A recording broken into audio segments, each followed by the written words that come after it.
Hello, everybody, and welcome to our watch along of WWE Clash at the Castle, featuring the graphic in our background from 2 years ago, and not the current one because we couldn't find it. But yeah, but hey, it's good enough. The logo is still mostly the same, just a different color scheme. I'm Tyler. Thanks for coming. Hayden and Steven with me here in the sweltering heat of summer, with two of the three of us in rooms with no air conditioning. So that's fantastic. Sucks for you guys. It does. It certainly does. So we are about 25 minutes out from the beginning of Clash at the Castle, but we want to take this time, as always, to do some predictions. So, Steven, you got to lean forward a little bit because you're like getting really shady. Sorry. Yeah, it's like you're in the darkness. There you go. Right as we were getting ready to go live, my sister texted me. So that's all right. No worries. I have to. Does she have Clash at the Castle thoughts? No. Okay. But I do need to keep my eye on my phone for a minute. You're all good. Sorry. So, all right. Well, we'll start with an important one for you then. We have a triple threat tag team match for the women's tag team titles today. Between, obviously, Bianca and Jade defending against Alba Fire and Isla Dawn versus Shayna Baszler and Zoe Stark. All of that in one ring. It's a lot. Yeah, thoughts? I mean, I feel like this is just a way to get any sort of doubt that the champions will retain. Yeah, I feel like that is the case.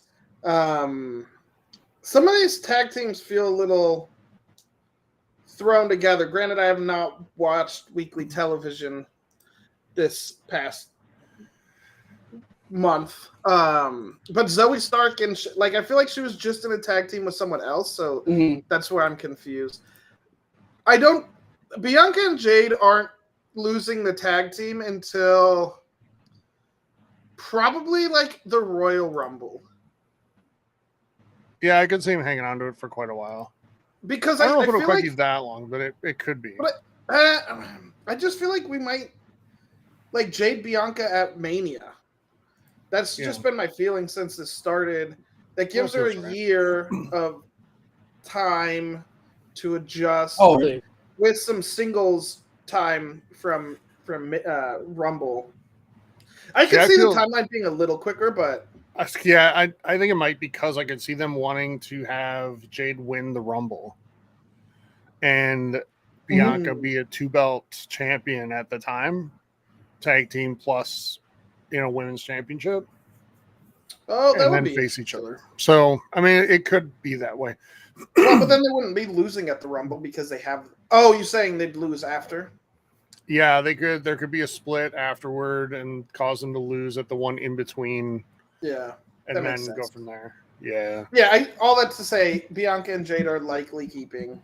Yeah, they're hanging on here. I mean, it'll just be interesting to see how it happens, but I just hope it's a fun match. I think it will be. I think Fire and Dawn are gonna give them a run for their money. WWE loves their goth girls, and the queen goth girl is out right now, so we need some representation. We do. We need the WWE. We need a new tag team name for them, and they should be Dawn Fire. Fire. Yeah. I feel like it works. The Isle of Fire, or the Isla of Fire. That works. The Isla of Fire, there you go. Like the Isle of Fire, yeah. That's Shayna Baszler will do MMA things. Yeah, getting some power in there against Bianca and Jade, which is good. And I feel like Zoe, too. I think Zoe is also a brawler or bruiser. So now into the Intercontinental Championship, we have Sami Zayn defending against Chad Gable. Once again, I feel like, the question here is more of a willy or won't-y involving Otis at this point. Is this the moment that Otis is going to say enough and stop taking Gable's abuse and finally turn on him fully? Will it happen here today? I think that'd be a good pick for today because I feel like this is another one of those events where I feel like a lot of the matches are predictable rather, right? Like I feel like we're gonna have a lot of retains here. I don't think there's gonna be many championships getting swapped over, so that would be a nice twist to have. Let's see that. Steven, thoughts? I think we don't get the Otis. Okay, so Chad Gable committed to WWE with a new contract. Yep. This morning. So I think Chad Gable wins. It's time to get Gable a belt. I think Otis can continue to side with Gable for a little bit longer because I feel like the more interesting thing is have like Otis against Gable for the belt at a future event and push Sami back into the main card just because we're getting a little stale up here in main card land with the same like 4 or or main 5 event land. people. Yeah, sure. Main event land. I mean, so I could see Sami doing something against Damian or Drew or against Gunther or at the Money in the Bank in a year, in a couple of weeks. Mm-hmm. It's not long over. It's not far away, and I feel like Money in the Bank is sort of the reset for the main event scene in a lot of ways. Yeah. So I see Sami losing here. Okay. And I think Otis plays a part for a little while longer. Because Money in the Bank is early July, right? Like July 6th. Yeah, the weekend after the 4th. Yeah. I feel like they're not done with the Alpha Academy storyline right now, and we're going to turn into like that being the storyline. Sami exiting that picture. Okay, I feel like Otis turns here. And I don't know if that's going to end up costing you the belt or not. Yeah. But it might be a turn after the match, too. I don't know. But I do feel like Otis does turn here. As far as who wins this, it's so hard to call. Yeah. I just really want Gable with the belt. He deserves. Me too. And him signing the deal today, like, really lends itself towards him, carrying gold right now. Plus, like, you can't make him out to be this really, like, devastating baddie and have him lose all the time. Yeah. So I guess I'm going to lean Gable here. Like, I don't know. I could see it going the other way for sure because Sami's a popular champion, but for sure. Yeah, I'll go Gable. Hayden, what do you think? I think it's Sami. They've been building him up since WrestleMania to be kind of one of the biggest faces of the company right now, and I think they're going to let him ride that championship high for at least a little bit longer. I feel like he's one of those people that's big enough that I think if he was going to have if he was going to lose a championship, it would be at a SummerSlam. Okay. Up next, so what do we have? 2 of us, Gable and 1 Sami. Is that right? Yeah. Okay. All right, we have the Women's Championship. Bayley defending against Piper Niven. Piper from Scotland and birthday today, I've heard. So I feel like Piper's getting this as a like, hey, great job. You've been a loyal soldier, and we're gonna throw you this match in your home country, which is celebration. Really awesome. But happy birthday! Your present is gonna be staring at the lights in the ceiling for 3 seconds. You think so? Bayley's retaining here. Yeah. There's no way Bayley doesn't retain. Because Nia Jax won the right to face at SummerSlam. And we could get Nia against Liv, but I don't know. I feel like Nia against Bayley makes sense for me. This doesn't sound that. The whole run for Bayley hasn't been all that interesting because I can't remember the last fight she had since Mania. I don't know. I feel like Bayley retains, and I don't think this match will be very good. Nick in chat is with you as well. He thinks there's no way Bayley doesn't retain. But where are you at? What do you think? Are you going to go Piper here? Are you going to go for the hometown? I could see them giving it to Piper for the hometown hero moment. I think it would get the fans I think it'd be a really good moment for the fans there. But that's what's tough is that the fans that are in Scotland that are at this event are such a small part of the community. You know, obviously most of the fans are stateside. Most of the fans are watching at home. Well, you're about to find out that this crowd's going to be one of the best crowds you've seen. UK crowds are nuts. Oh, I'm sure they'll be stoked. I would love to go to a WWE event in the UK. Like, yeah, it's insane. I don't think they're going to give Piper this one because I think we need to keep the tension of hometown hero alive till the main event. Mm-hmm. Yeah. So I think Piper puts up a good fight here. I think this is actually going to be a decent match, better than a lot of people probably think, but I see Bayley retaining here at the end of the day. It was just too long and too good of a story for Bayley to get back to the top of the mountain to have it end a couple months later. I just don't see it. So it's not time yet. Okay. Now, if there was any doubt whether or not Cody Rhodes would retain today, they threw an I quit stipulation into this match. And if you think there's any chance Cody Rhodes utters the words "I quit," I got a bridge to sell you. Yeah, this is no shit. This card feels like filler episode, like in a lot of sitcoms or whatever. Yes, TV shows. Kind of like the Acolyte episode we just got. Oof. At least we got back. Everybody settle down and chat before we get started. There's this pay-per-view is like for one match only, and it's not this one. It's not this one. In fact, I wouldn't be surprised if this one's first. I think it will be. Unless you want to do Bayley against Piper and Evan, but I can't see Cody Rhodes not being either the main event or the first match. Yeah. Like it's your biggest belt. And I know they're trying to make the World Heavyweight Championship equal, but I still see that as the A tier belt, and this is the S tier belt. Right. Cody Rhodes wins. It's not even. There's zero chance anything else happens. It'll have its moments of drama, but the hardest part about this match is going to be convincing me there's even a chance Cody might say it. And here's how I think they'll do it. They made a very public thing about Mama Rhodes coming with to Scotland. Mm-hmm. So I think AJ is going to try to involve Mama Rhodes in some way. The way they made Edge quit back in. Yep. Yes, exactly. So I can see that happening, but then I can see Mama Rose just becoming a total badass, right? Right. Mama pulls out the belt. Yeah, pulls out the belt and kicks him in the balls or something, right? And, away we go.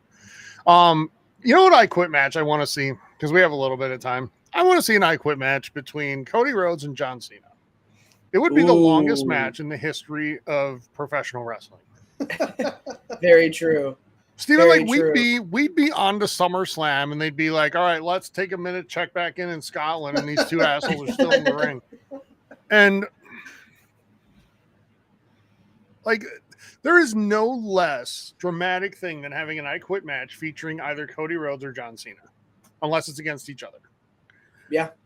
It just isn't going to happen. So anyway, yeah, it's Cody. It's going to be a good match because these are both really, really good pro wrestlers. But for sure, their outcome is just not that incredibly low stakes. But this gets you able to get into the crowd, which I think is why the stipulation, true that also gets added. I think it'd be a great way to open. Yeah, this should be the opening match. In my opinion, it will be. But if AJ wins today, that to me is up there in upset territory with Undertaker's streak ending. It would be a big shock. Mm-hmm. So I don't see it happening. But if anyone's going to take that from Cody Rhodes, it's not going to be AJ Styles. Oh. There's no way. AJ doesn't need it. No. And also Cody's story was essentially 2 years long. You're not going to do that and then have him lose after 2 months.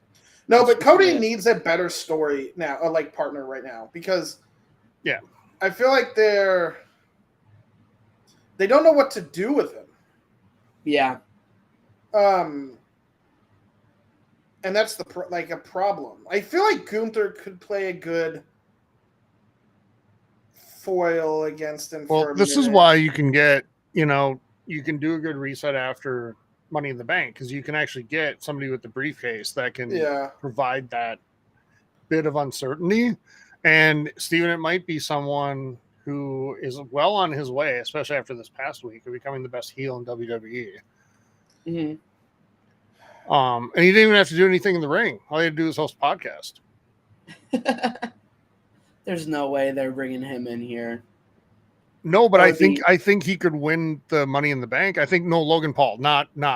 Oh, I thought you meant they were just gonna have a little Trump cameo. I'm like, that's not. They would not do that. Not in the UK, so, especially. Fun fact: you cannot fly, I don't think, into the United Kingdom with a felony conviction. So I don't think it's possible today. So. Oh yeah, that's why the Usos aren't here.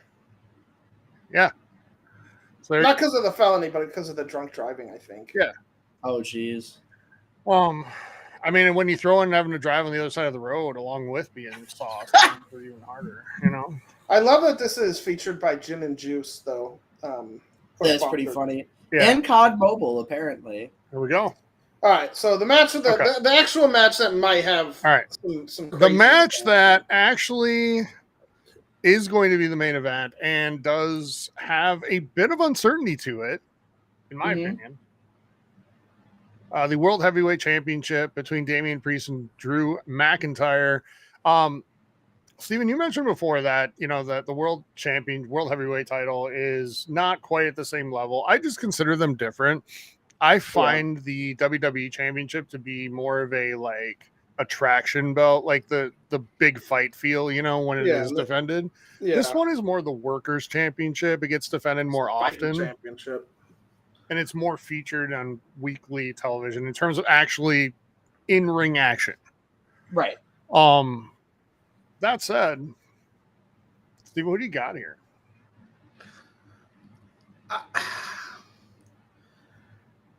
So, when you had Drew last year at Clash at the Castle, or 2 years ago, however long it was ago, time has flown, against Roman, I actually believed it could happen. A little bit. I had it was probably putting at 15% odds. And he didn't, but it was a good match, and Drew had still a good moment with the crowd.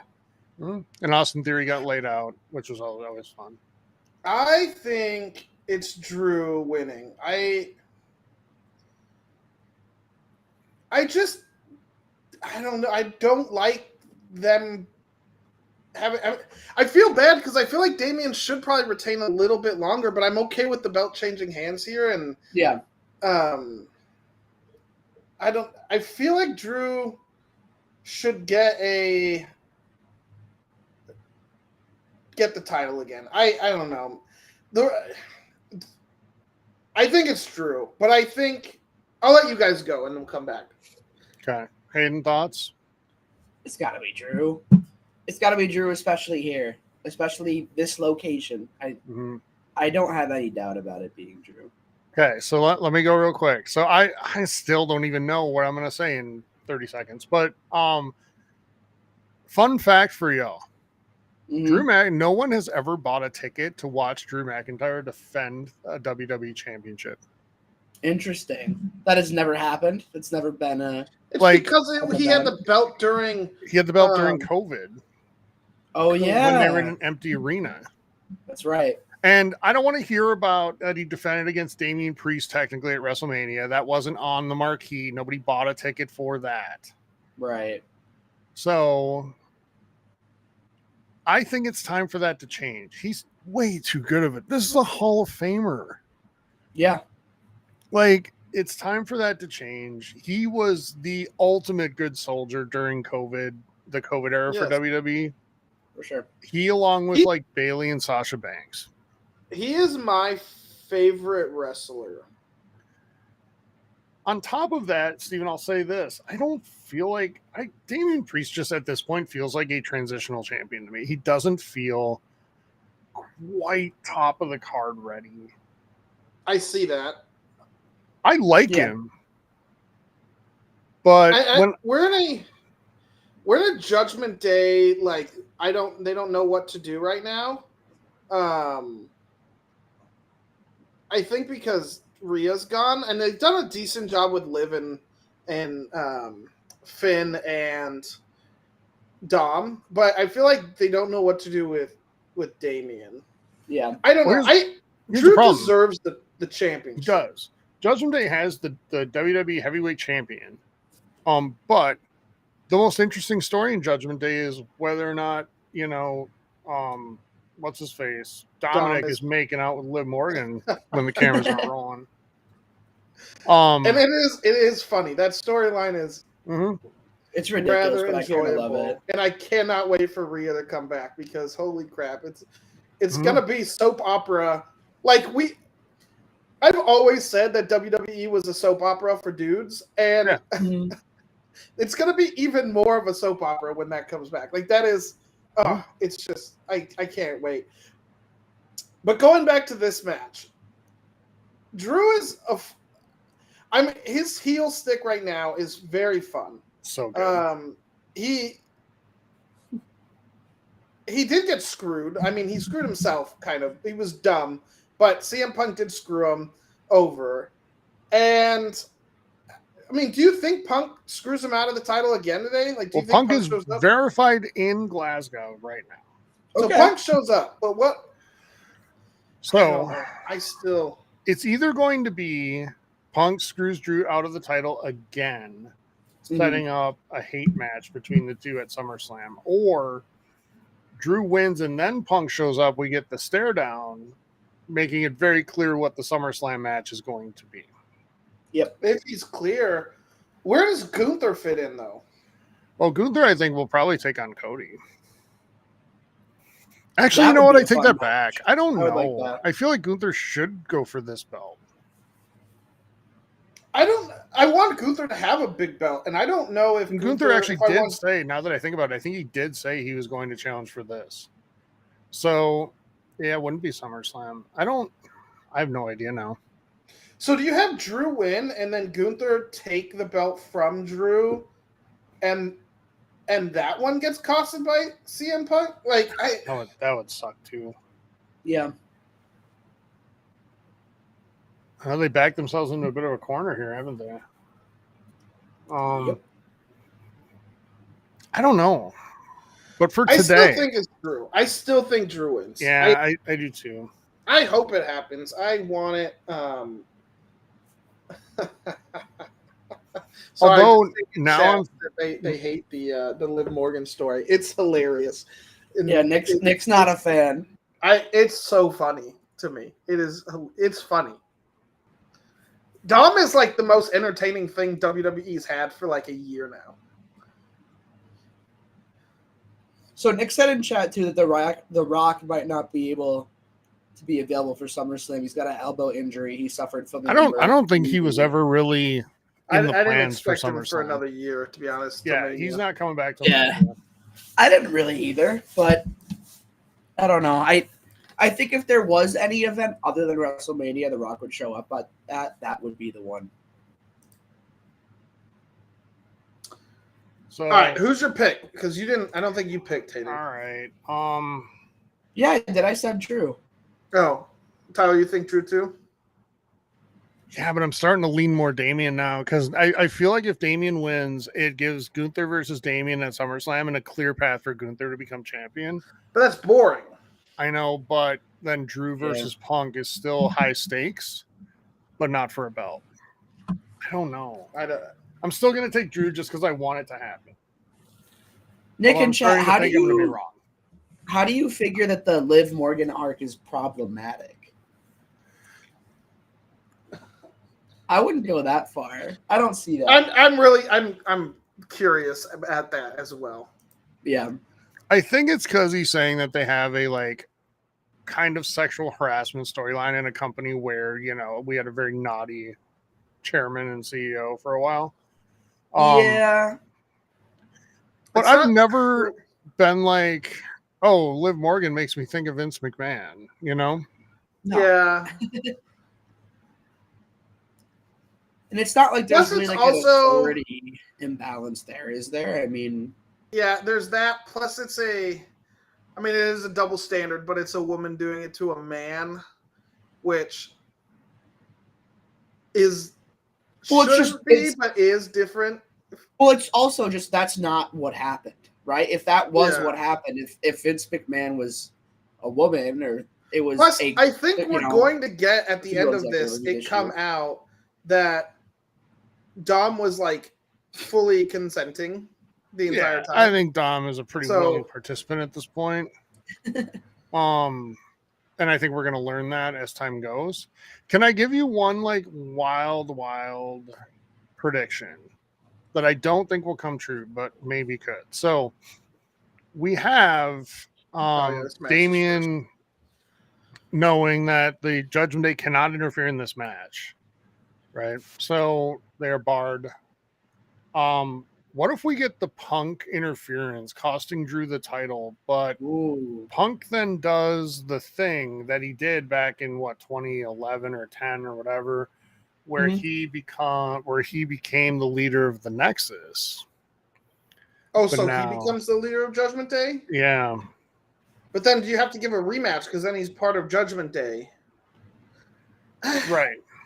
Yeah, I don't know if I like that because I don't know if I like. Well, it gives Damian and Drew something to happen at Money in the Bank. I mean, I don't think it will happen, but I just want to throw it out there. Plus, I feel at this point in Punk's career, he's past the whole like faction era, and he just wants to be on his own.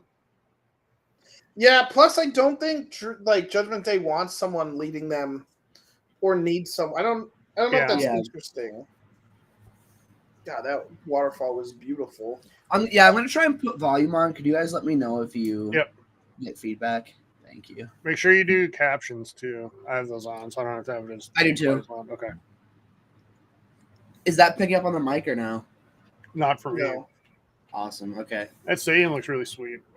It does. Yeah. I'm glad I invested in the mic I did. I feel like we're not getting a lot of... Y'all can't hear my fan. You can't hear my TV. See? Wait till the cat makes another appearance, though. Well, he's in the shot right now. I know, I see him. But he likely will be like, I haven't fucked with the keyboard in at least a half hour at some point. And yeah. Have you noticed since Trips took over that we've gotten a dramatic increase in the amount of parking lot walking in shots? True. He's a big fan of those. And you always have to have the rolling suit, the briefcase, or not briefcase, the like suitcase, right?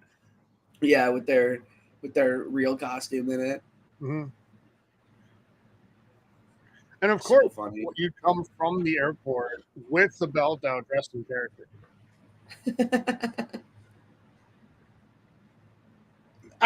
If Drew doesn't win here, I'm very upset. Drew's been my favorite wrestler since I came back to wrestling.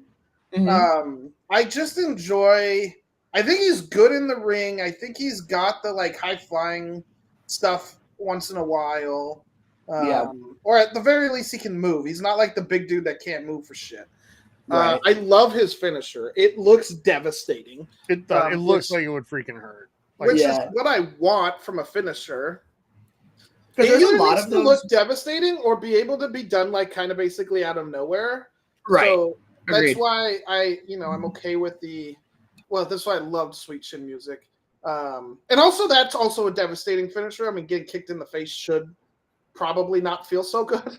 Right. I can't imagine it when Super Kick Party became a thing over the last.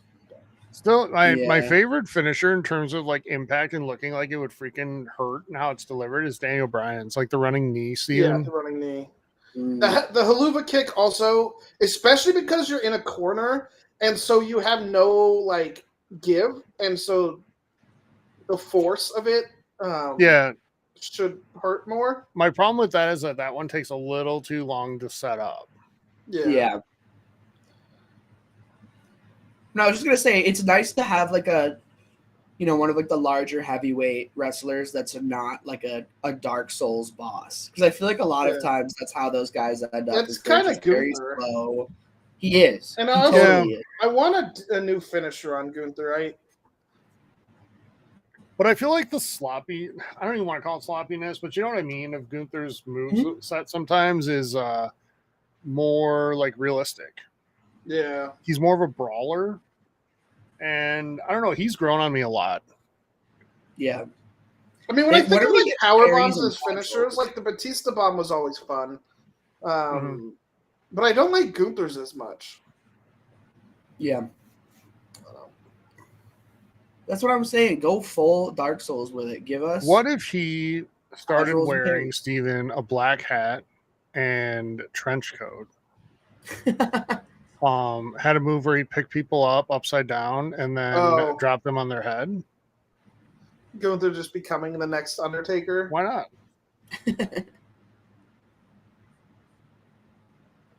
I actually like Gunther could do the choke slam. Yeah. And it would be devastating like Kane. I needed to pick me up the other day, and I rewatched the clip of the Undertaker appearing at WrestleMania 40 a couple times just to feel something. That was an incredible moment. Styles. The crowd made that moment. It was just like, holy shit. Yeah. You know? All right, so the tag team championship will be next. Then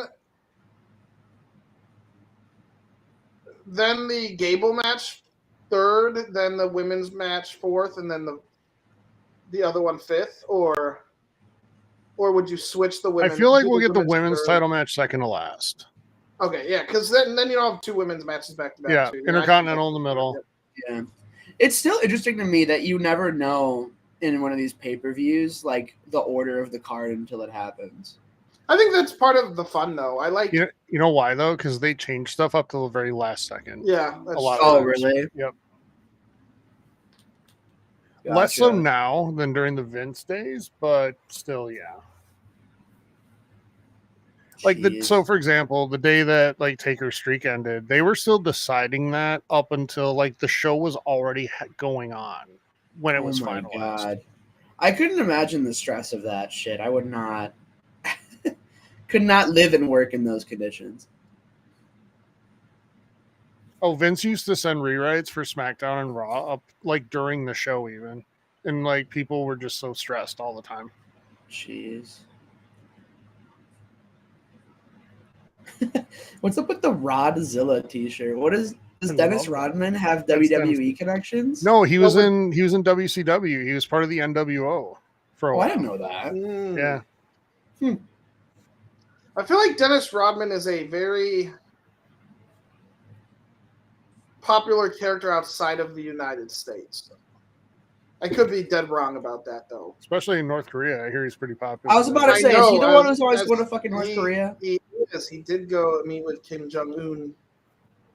Have you seen The Last Dance yet, Steven? No, I need to. So I love the part in that where Rodman just like disappears during the season and goes to Vegas. Send people to go get him. Toshki. He was like hiding in the hotel room, basically. I need to get him a scratch post in here because he loves hanging out with me while I'm working, but he always scratches Sophia's chair. Oh yeah, I'm watching. Of control.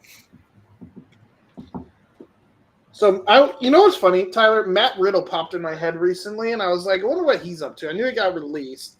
Like he was just in a car accident, unfortunately. Was he wearing shoes while driving?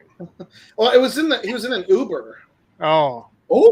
So he got concussed. Well, what happened? I bet they require shoes in those cars. I mean, so that's actually what popped in my head was the shoe story. It's and the how dumbest promo in the history of WWE, and it's a high bar to clear.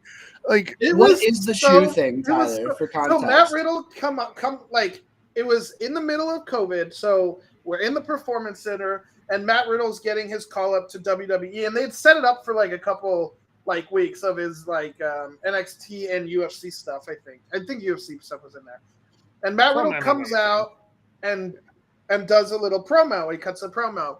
And he's always barefoot, by the way. Yeah, so he wrestles barefoot. Okay.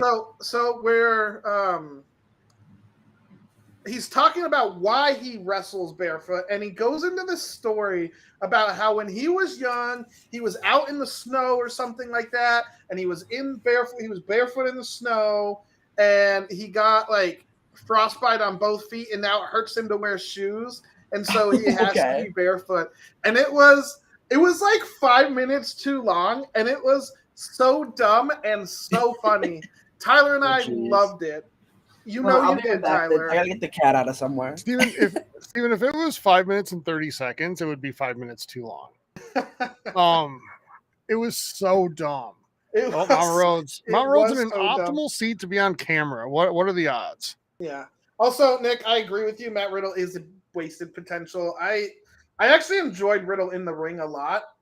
Tyler hated his character, and you know what I hated the most? No. The behind the scenes stuff where he was the bro, and all that grew on me a little bit. It was kind of funny. The fucking entrance is what did it for me every time. I loved the shoe kicks. The flip flops and the fucking loved it. birds and the whatever, and so dumb. I'm glad Samantha Irving's back after that horrendous attack on Ricochet the other week. Yeah, I have a box that's like all my records and like some special comic books, and he was just like nesting in there, so that could not happen. We will not be using The Walking Dead issue 100 as a scratching post. Because I've got the variant covered. I don't know if you've seen this, Tyler, but it's the issue where like Negan comes for the first time, and it's like everybody who's ever died up until that point, their body all on like a mountain, and Rick just like sitting atop it, looking very distressed. Oh wow, I've not seen that. I only knew about the drug issues. I didn't know about the other two. Oh yes, Riddle's had a number of issues, Steven. Out of the ring controversy in WWE? No. I know. Yeah, and you can only get away with that if your cousin is like the number one like guy in the company. Or if you're a McMahon. Yeah, being McMahon is the best way. If you're involved in a just integral storyline that is running for years where, your cousin's the champion for 8,000 days, then that also helps. Or if you've been champion for a long time, you can get away with more, Jeff. Yeah. Are you talking about, was this a bloodline thing? Was it one of the Rock's cousins? No, it was the Usos. I think it was Jimmy. Jimmy was a drunk driver a few times. Yikes.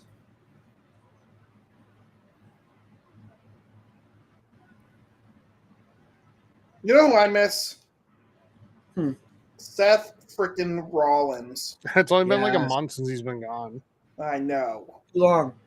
It is too long. Hey, and I'm going to tell you, an I Quit match that existed in WWE is the most uncomfortable match I've ever seen.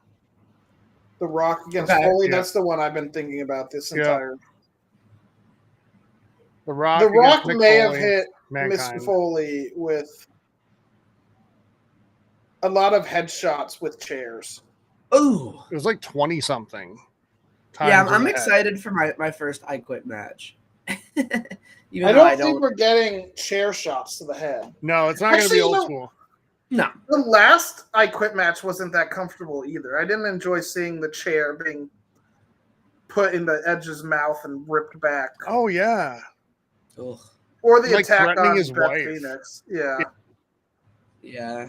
That's how they won. They threatened his wife to get him to say I quit. And then they fucking concertoed her anyways. Yeah. This is a hell of an opening.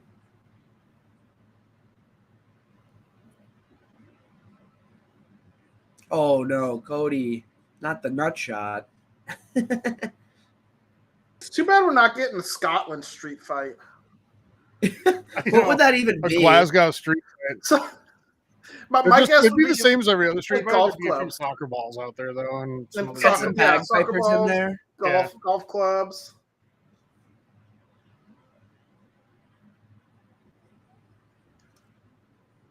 Ugh. What time is it over in Scotland right now? Like 8? It's 7. it's later. Or I think it's 6 hours ahead of here, so 7 o'clock. Okay. But Where's don't the worry, they were drunk documentary- hours ago, Hayden, so it's good. What was the documentary that showed like Mick Foley's wife and kids during that match? And like they were I like legit forget. Yeah, crying. like his kids are sitting front row watching him getting hit in the head with a chair 20 sometimes. His kids are crying. Do you think they were more scared during that or when The Rock was thrown off the Or you mean when Foley was thrown off the thing? Yeah. Probably the chairs because they were sitting front row for it. Like, Yeah. You know? Oh, here comes the table. We want tables. We need a table match. We have not got one in a minute. we need the Dudleys to come back out. Are they unsafe or something? Like Devon and Alex Jones. Bubba Ray's the one Hayden you said looks like Alex Jones. Thank you. Yeah. Yep. Beyond the Mat 99. All right, I need to watch that. Which one, Steven? Beyond the Mat 99. Okay, or there we go. 1999. Oh, Nixon chat. That's right. He knows like all this stuff. Our very own encyclopedia. Oof. Oh, we got the prime. Into the prime part. Yeah, early prime mention. I love that all those bottles are empty, by the way. It's because that's how they're able to do all this, Tyler. They have to drink all the prime first. Ah. All right, does it happen, Tyler? Do the Panthers sweep tonight? Yeah. Like I want no because I'd like to see more hockey, but yeah. I think Edmonton wins. And then I think Edmonton wins game 5. When the fuck does hockey end? Like, hockey's a fall and winter sport? Yeah, they're in the Stanley Cup final right now. Like it's okay. If Florida wins tonight, it's over. Oh, yeah, wow. Hockey goes through June. That's insane. When does it start usually? November? October. No, August. Or I think September is.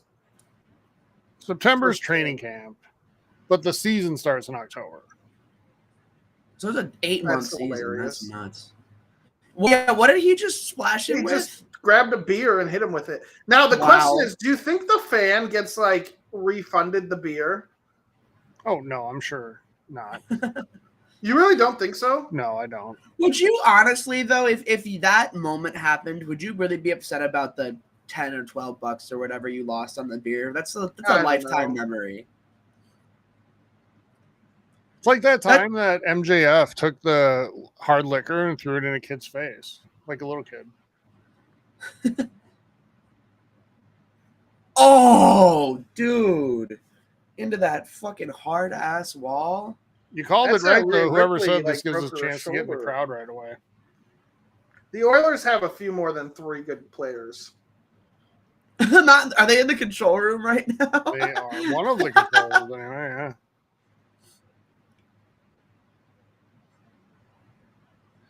Oh, these people are just like still like looking at their screens, like, yeah, nothing's going on. This is here, absurd. You know? This would stress me out, like being at the computer that they're pulling the cables from, like. Yeah. Right? Well, you got to imagine that a lot of these are props, right? They're dummy set up that they know there's a specific camera or a specific computer or table that they can go after. That fan with the beer might have been a plant too. You never know. That's what Nick in chat said. Yeah, I think he's right on that one.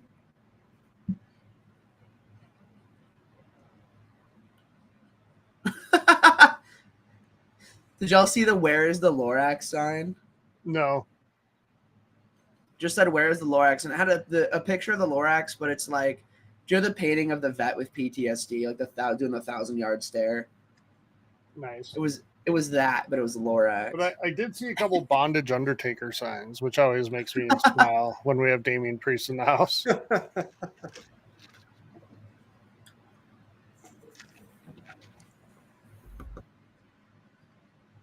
Cody's taken his first hit in the last 3 minutes.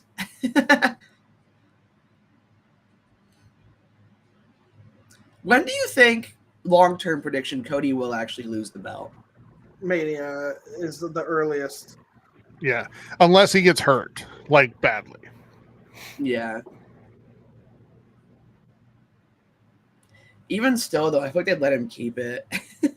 If he's out for like more than 4 months, I think they'd make him give it up. Okay. Yeah.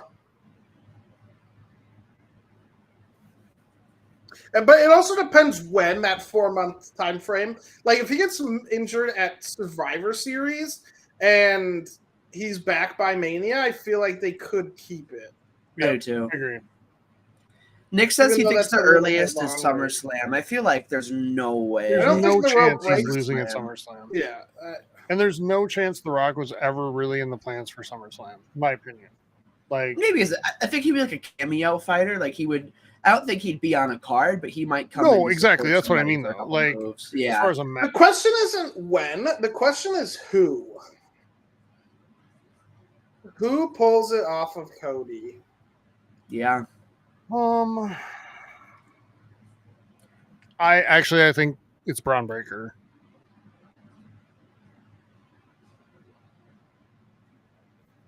I could see it being Gunther too, but I don't think it's Gunther until.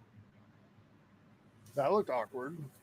Yeah. Right. Actually, I feel like that I did have not go the way it was another supposed to. prediction, and I hate it so much. Mm-hmm. Steven, I feel like Gunther is going to be in the World Heavyweight. Yeah, I mean, Like I picture. think you're right. I think Logan Paul could be it too. Oh. That would be an interesting arc. Nick says The Rock or Jacob Fatu, but I don't think either of those make sense. Like, but Not my in the question is, time like, why frame. does The Rock need it? The Rock I know The Rock doesn't. wants it. He argued for it. And I don't think people have enjoyed the new bloodline so much. No. Oh, God. Jesus. Tyler, I think you're a little bit ahead of me. Okay, sorry. I'll pause for a sec. Yeah, that I that assume it head was the impact brain looks buster that really you- unfortunate. Jeez. So you know Sometimes we're it's getting older, Steven, because now we're like, oh, somebody's going to get hurt. You know? right. Well, I What's worry funny is all especially these for guys are Cody. older than me, though. Like, I know. That's true. Yeah, didn't you say, Tyler, like the prime for wrestlers like 38 to 40? Yeah. AJ, I think, is like 45. Wow. Maybe even a little bit older. How old's Taker? Is he 60? Oh, here we go, Yeah. Mama Rhodes. Yes. AJ, just put her in a chokehold. Just hold a gun to her head and make him quit. Mhm. Oh, wait, you probably can't have guns in. We got color. Oh, Cody. Could you imagine if Mama Rhodes shot his ass? Well, that's always been my thing. Like, Steven and I have joked about this for a long time. Like, if you're in an I Quit match or a like last man Right. standing match where Or it's like that, you gotta get up by the count of 10, just come in and like shoot the motherfucker, like, and just be done. Like, I'm pretty Like sure the- they quit after that. Right? Like because all I can think of is like the Indiana Jones scene where the guy like flips The the sword, yeah. and he's just like, fuck this shit. Quick draws. Honestly, it's got to be a TV thing because they've never even used like BB guns or airsoft guns to shoot. No. Or paintball guns. So there must be something about like shooting. I just feel like they Any- know what the backlash would be, and I get it. Like, Yeah. and I'm kind of agreeing with what it would be. But Yeah, And I don't- also, you have anyone brandish a gun in a stadium, and you Yes, are there's a lot of bad optics with a It lot could- of that. it could become like a riot or a mass panic very quickly. You don't. Not worth the gag. Not Well, worth it's the like visual Drew used gag. to. Well, does he still bring Drew that brings the massive sword sword with once in him a to the while, ring? but he never uses it.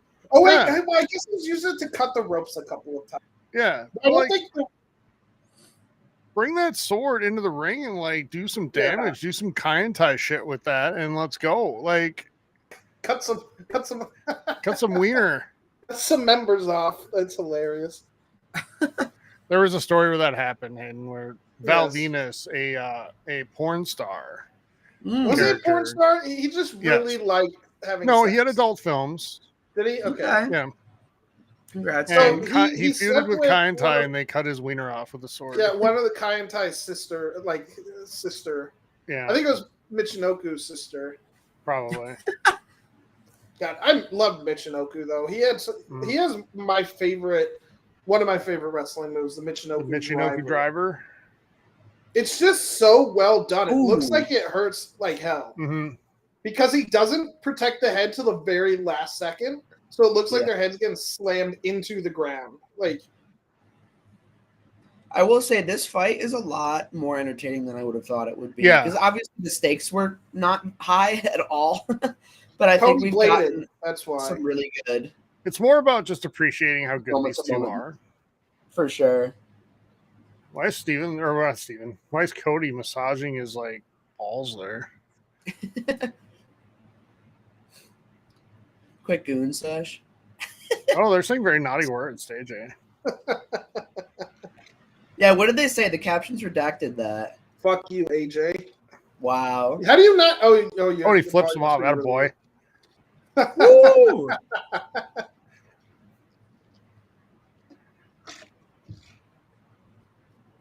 We need to just make WrestleMania or WWE rated M at this point. Let people cuss.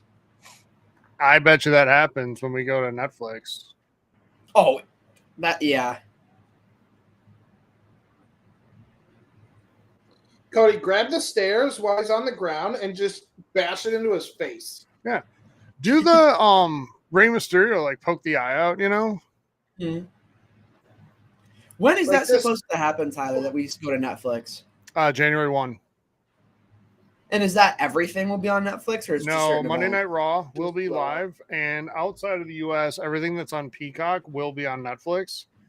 Will they keep Peacock? Does that mean no WWE network anymore then for anyone? Correct. Wow. I imagine, Hayden, when the Peacock deal runs out, I'm not sure when that is, that Netflix will bid very hard for the U.S. content. Now, the question is, does crazy combo? Oh my god! Does Netflix get them? Ooh. What'd you say, Steven? Does Netflix get the replays of Raw too? That's a good question. Yeah. But see, if they got those, Steven, there wouldn't be reason to own 4 different streaming services. If you're a WWE fan, and that's not acceptable. I'm torrenting in 2025. How many Crossroads are we getting before AJ says I quit? Like, are we getting 10? That's a good question. Probably. Will Mama Rhodes deliver a Crossroads? Ooh.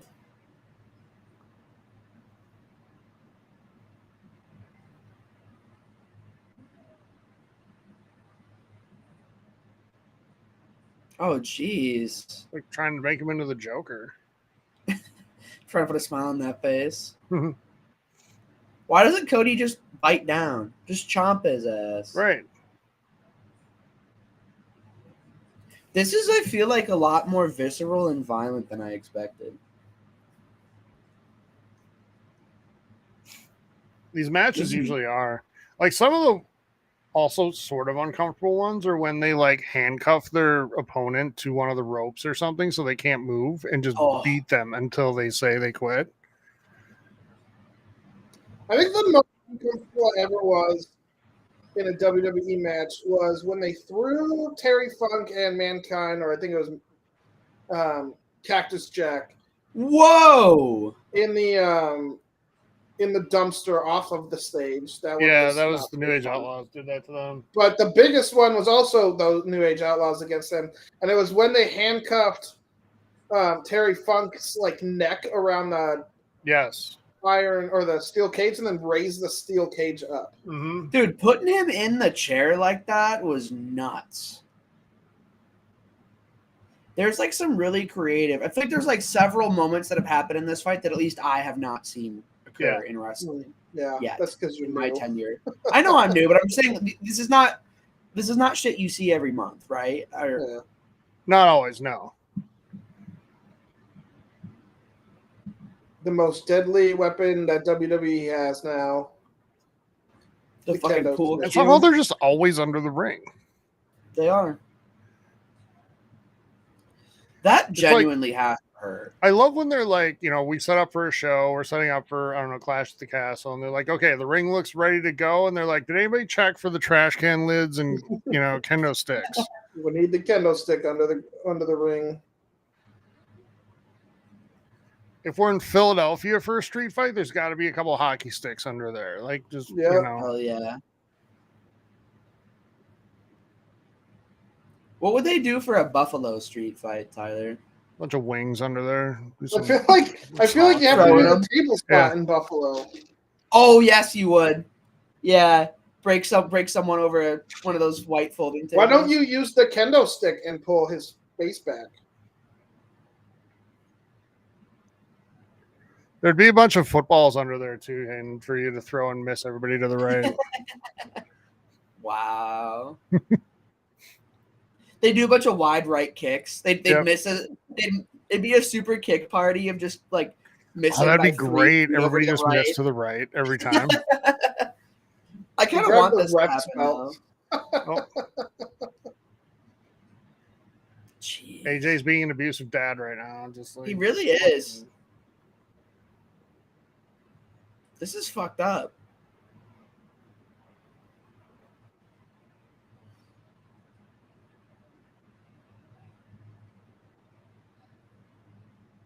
I'm honestly kind of surprised that WWE lets Cody Rhodes take this much of a beating. I don't think you're allowed to choke anymore in WWE.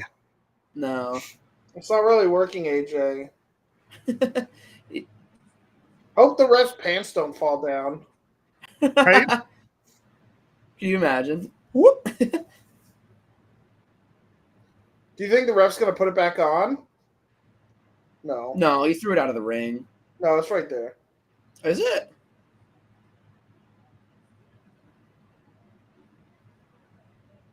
Oh my god.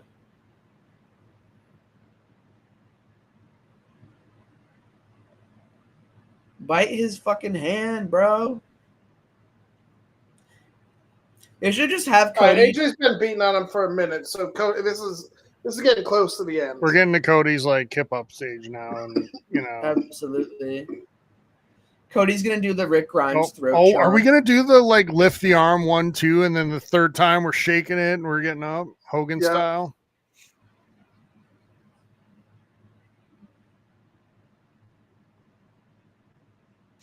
Steven, are you excited for Cody? Are you excited for the Euro 2024? You're talking about soccer? Yes. Just to watch England lose again. Hilarious stuff. Do you remember when we watched that with other Hayden back in 21 was that? Because they delayed a year. And England lost in penalty kick. Uh-oh. What the hell do you take a swig of? Water. I think he's going to dump it on him to wake him up. Wake him up. Oh. Yep. Good call there. Ooh. The throw wasn't necessary. Yeah, it's not very nice, AJ. This is just, he's being petty. What do we got? Rocks? Thumbtacks? Thumbtacks. Got to be thumbtacks. Sophia, is the cat still up here? Okay. Can you make sure he doesn't get back up here? Bro, is this like... Oh, here's your handcuff. Oh, no. Sophia, you need help? No. Okay.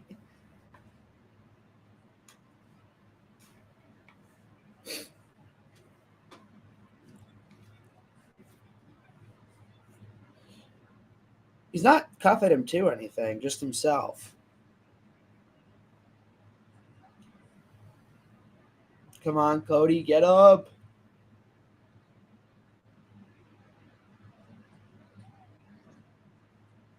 This is a hell of an opening. Getting uncomfortable again. I don't know why. I just don't like that slide the ref did was pretty impressive. Did y'all see that shit? Yep. That was like a fucking Call of AJ Duty just slide. said a naughty word. Which one? Fuck. Oh. He said that. Go hit her with the kendo stick. Yeah. Handcuff her and like unleash, and they'll probably quit. Oh, here we go. No. Mama Rhodes, chop his ass. Chop his ass.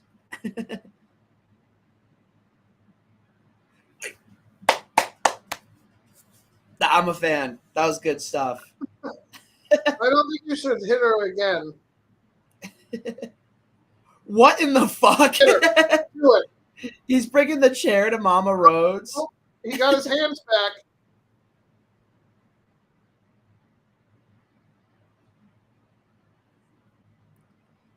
The power of motherly love.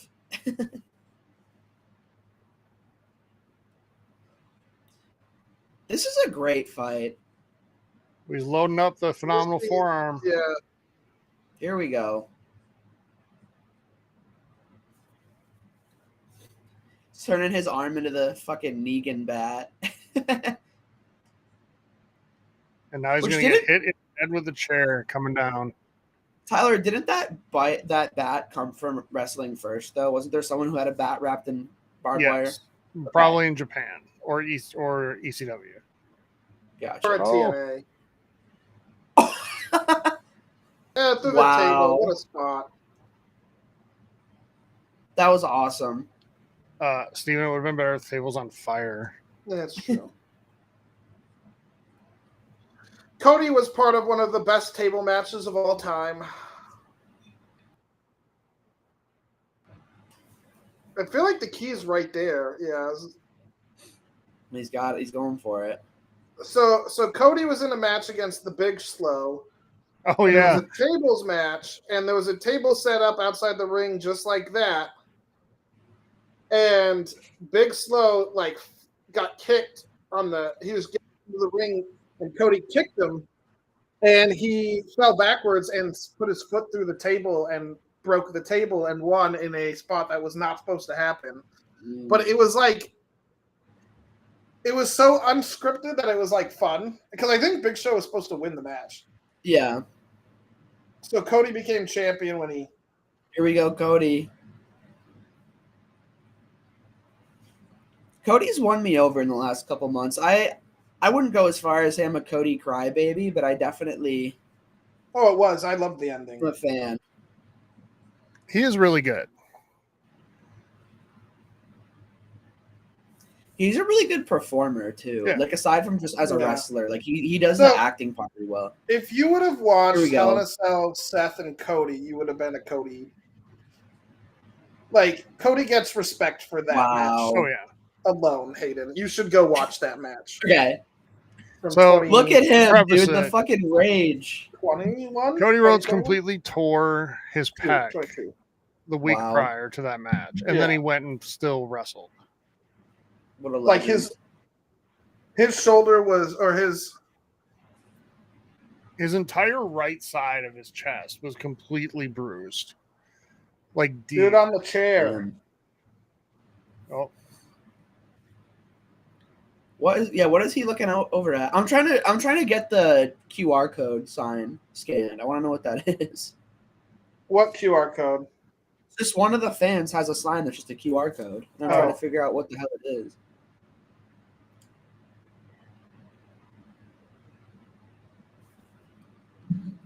They're not showing it.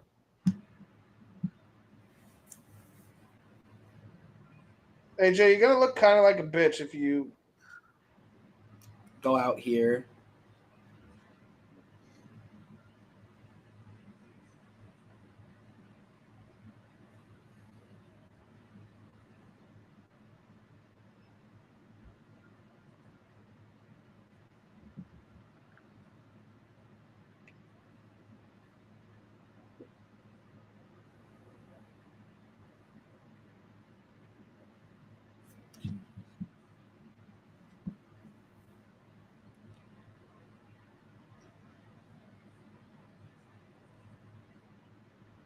Slowing down a lot at the end here.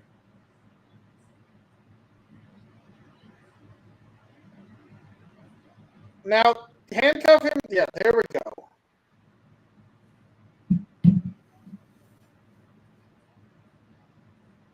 Okay. Now Now can go these give matches the key to your mom. Can these matches only end with an I quit? Yes. Yes. Okay. Oh. That's fucking rough, dude. Wow. That's not rough. You just have to say you quit.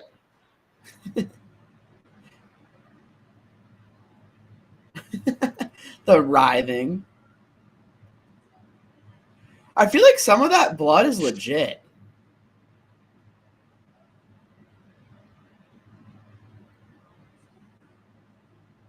Hit him with some chairs.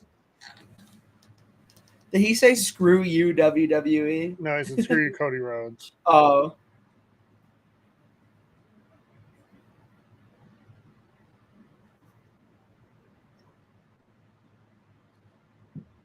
Here we go.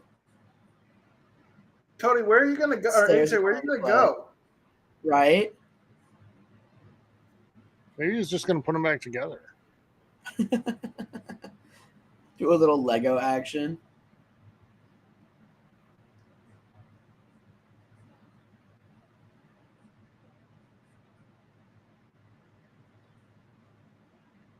Oh, no.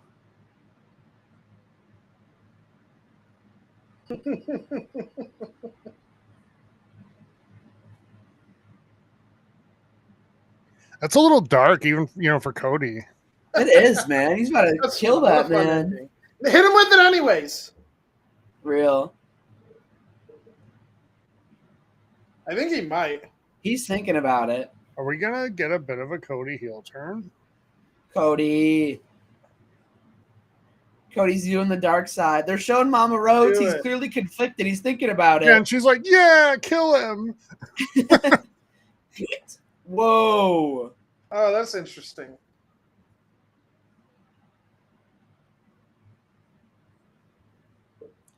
That was very on face of him.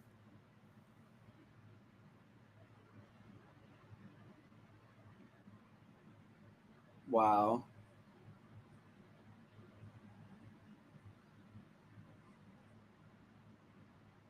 That was a hell of a fight. It was a good first match. Absolutely. Long. So that's not him going. It's like a 35-minute match. Yeah, that's him 40? starting to potentially. They set it up if they wanted it. Do you think we could ever get a Cody heel turn? Oh yeah, I don't know anytime soon, but I think he'd be pretty resistant to it now, to be honest. But what do you think that moment was for then?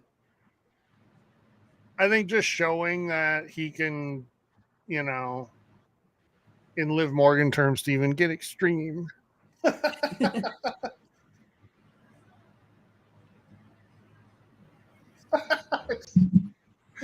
Oh, I love that. That was a good match. All right, OBRB. Okay.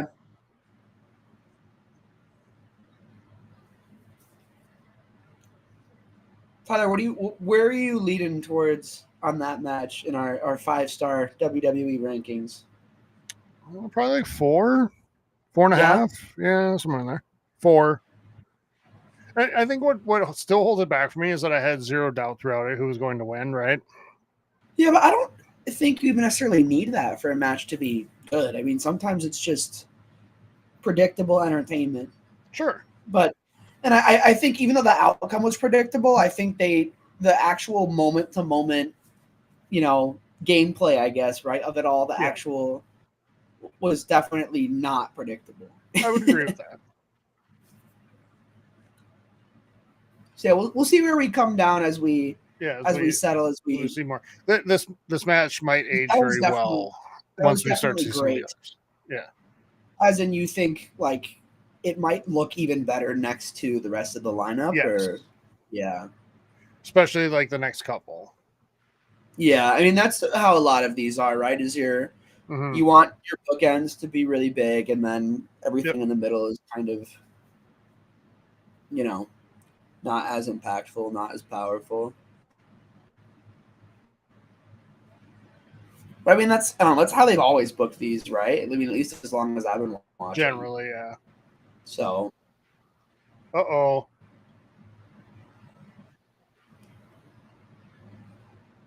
Who the fuck is that behind him?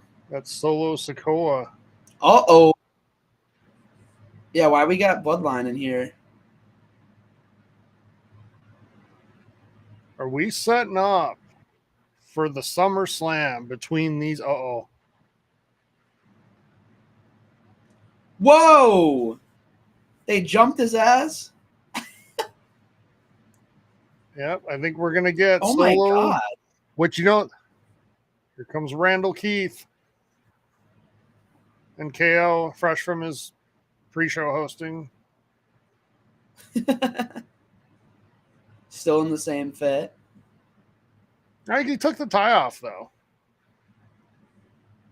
He had a tie with that T-shirt? Or did Yeah, he have a blazer he's headed as well? over it, yeah.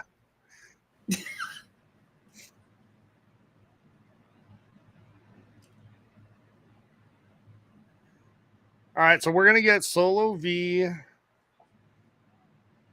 Cody at SummerSlam, and we'll probably, I assume, then get the surprise turn of our tribal chief, the head of the table. I'm still tossing around the idea of getting nosebleeds. Going? Shit. I'll send an email tomorrow. Totally forgot to do that. What game did you want me to send an email on to? Valorant, the console beta. Yes, I will. Cool. I also have to send for NCAA and Madden. Okay. PlayStation, if it's platform specific. Okay. Appreciate it. Dude, I had the weirdest, while we're just in between, I'll share a little anecdote. I had the weirdest fucking dream last night, dude. Mm-hmm. And you ever have a dream when you wake up and you're like, wait, I should actually do that, or at least it gets you thinking about it. Mm-hmm. So I had a dream that I bought an Xbox 360 specifically to play Destroy All Humans: Path of the Furon and The Walking Dead Survival Instinct, because they're not backwards compatible. And I woke up and I'm like, how much would it cost to actually do that? And like just under $100. So like. Did you get an answer to that? An answer to what? To how much that would cost? That's how much it would cost. I looked up, it'd be just under $100. Oh, okay. That's not that bad. I mean, no. I don't know. Because a used 360 is about $90 if you want to go with like an official like refurbished one from like a major retailer, and then the other the game's like $5 each. Wait, so what are you trying to buy?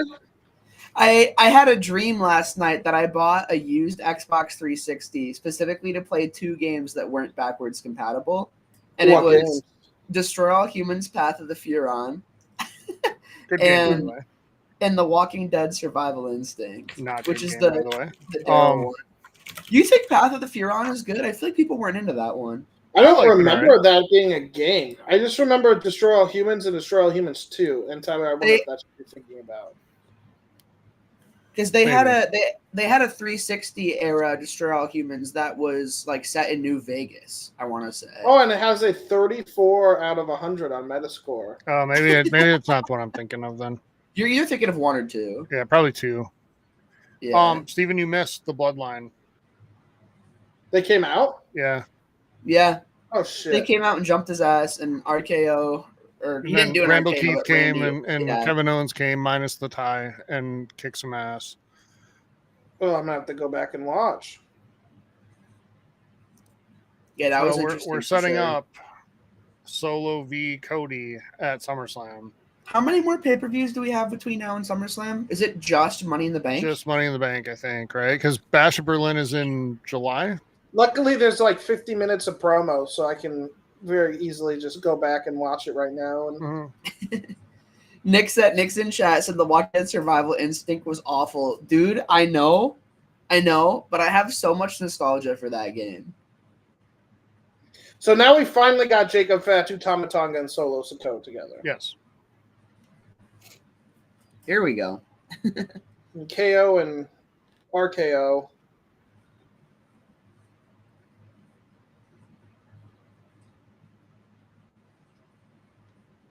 It's too bad we didn't get a KO, RKO, or Randy Orton tag team, really, because they just have the perfect name. Mm-hmm. That is true. So do you think we're going to get a 3-on-3 at SummerSlam? These three against or at Money in the Bank? Money in the Bank, maybe, yeah. Yeah. Although I don't see why KO wouldn't want to be in the Money in the Bank match. Yeah, well, I've seen rumors I've seen a lot of people want Randy Orton against Cody at some point, and there's the history there. So, you know what would be fun is the 3-on-3, and then Randy turns. Yeah. But I was saying to Hayden, I feel like we're setting up for Solo v Cody at SummerSlam, and that'll be when we get the return of our tribal chief, Steven. What if he helps Cody? He's gonna be pissed at Solo. Like that's gonna start the Solo v Roman rivalry. I think I think so. I think we're gonna get at Survivor Series the Bloodline match.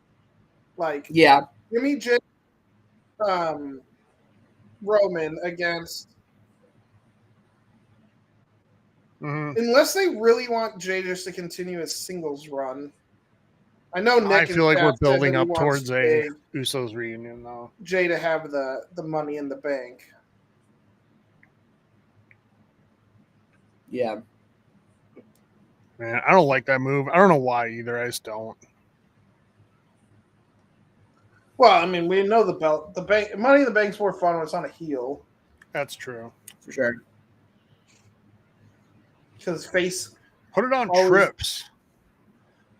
I'd be okay with KO as the Money in the Bank. Because he, even as his whatever you want to, the Stone Cold era face, like he would do something like, he wouldn't be scared to. Right.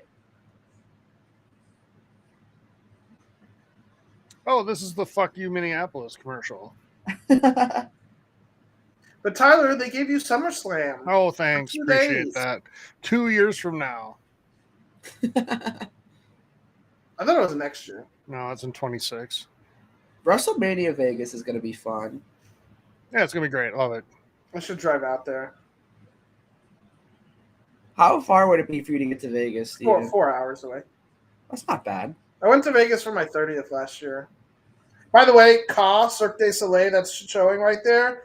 If you're in Vegas, it is so worth the money to go to. Oh, really? It's the best Cirque du Soleil. Supposedly. I loved it. I've only seen the one, but that was always the list of the best ones. And it was. Yeah. I was just thinking about it. I was watching. So I've been watching Avatar, the cartoon, and we just finished it. And I'd seen it before, but it's so good. And it was just reminding me of it. And I was like, damn. Like, I want to go back and rewatch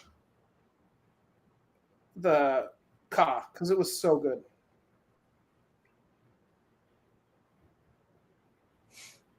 I'll be right back. We got a couple minutes before get everybody in the fucking ring.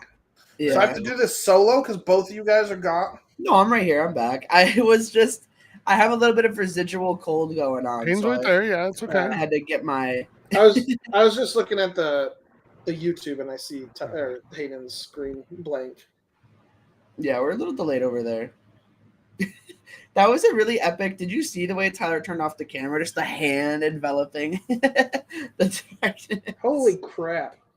What? So I was looking at board games, and Dune War for Arrakis is like really good for 2 players. Mm-hmm. I'm like, cool. It's $120 on Amazon. Why? That has to be like. It has a lot of minis, and minis are not cheap to make. Oh, really? That is like just the retail price. Well, let me look. Is there actual like? There's a video game of that one, isn't there, or is that a different game? Let's see, Dune video game. I know. So they have Dune Spice Wars. I think is the. No, there's another one too. I think there's one called Imperium. Yeah, that sounds right.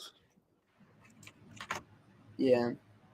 Dune Spice Wars is really good, Steve. Yeah, they have Dune. Oh, and they have Dune Awakening, which I think is that. That's the MMO that's coming out later, yeah. Oh yeah, Dune Imperium is the board game made. And there's a version I think on console and PC, on Xbox and PC at least. Yeah, Dune Imperium is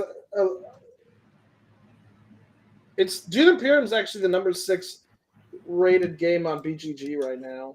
Is it really? Wow.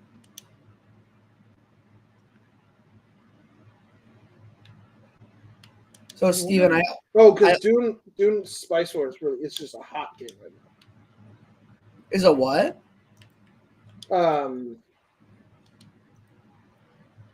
Dune Warfare Arrakis is like, it's on the like trending games or hot, like the hot. Okay. Games. Yeah, because when I just looked up that game too, and it looks like it actually is around that much, because every other website had it for like 110-ish. Ooh, wait, there's a new Dune or Sky Team expansion. The only game I ever played with a lot of oh, they got a COD mobile ad playing. Hello. The only game I've ever played with a lot of miniatures is Axis and Allies. What's up, Tyler? Have you continued playing that? COD Mobile is separate from Warzone Mobile. They're two separate games. Oh, got it. And I haven't been playing it a ton. I haven't been playing COD as much, to be honest. Because, I am, but honestly, most of the time I'm playing COD nowadays, I'm playing the older games. Like, I've been playing Zombies more. Steven, I feel like your entrance would be a mix between, like, this and Seth Rollins. Yeah. I don't know, man. I think I would do the sexy boy. Dude, it's fucking raining as Festus over here. Do you see this? That's a Festus, bro. Mm-hmm. Body of cancer. I don't think that's asbestos there, bud. Dude, we used to be a proper country. Bring back asbestos. Right? Asbestos still exists. We can't have asbestos anymore because of woke. I know.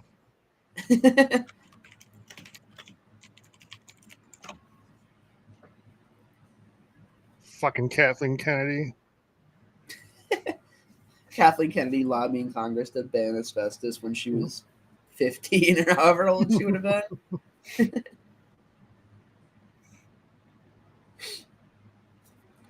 There's going to be a lot of people to be in the ring at once.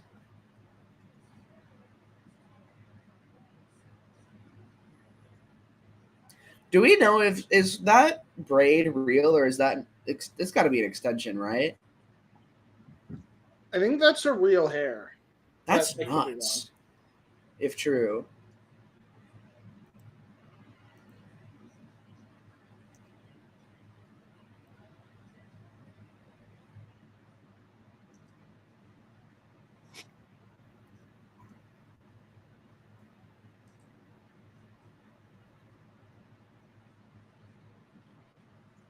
The ref's kind of doing the Chapel Roan makeup with the big blue eyeshadow.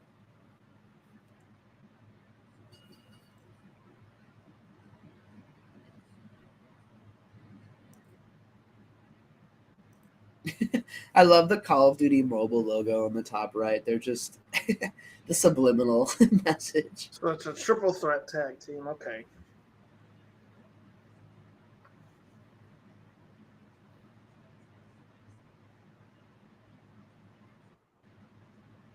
Whoa. He's a dino.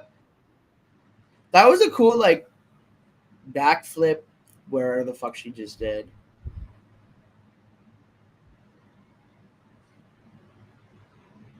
She's a Stegosaurus. I just needed to be sure that wasn't there was no racial connotations there. Why would there be a racial connotation to being a Stegosaurus? Hayden, I just had to think about it for a second. I didn't want to just. Jesus.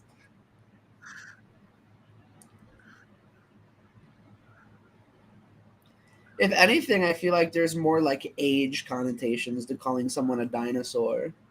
Yeah. Dude, I love the acrobatics and gymnastics of women's wrestling. Do you think Shayna Baszler is a big Gears fan? Which one is that? Oh, because right now. The one with the Because of the cog cog? on her. Yeah. Maybe she was freaking psyched about E-Day, that trailer. Yeah, that's what I'm saying. That was a good trailer, honestly. Did y'all hear that apparently that shit was all in-game assets? What was that? I did. Yeah, they made that in Unreal Engine, so that is just what the models and textures will look like. Which makes me think it's a next-gen launch title, but I could be wrong.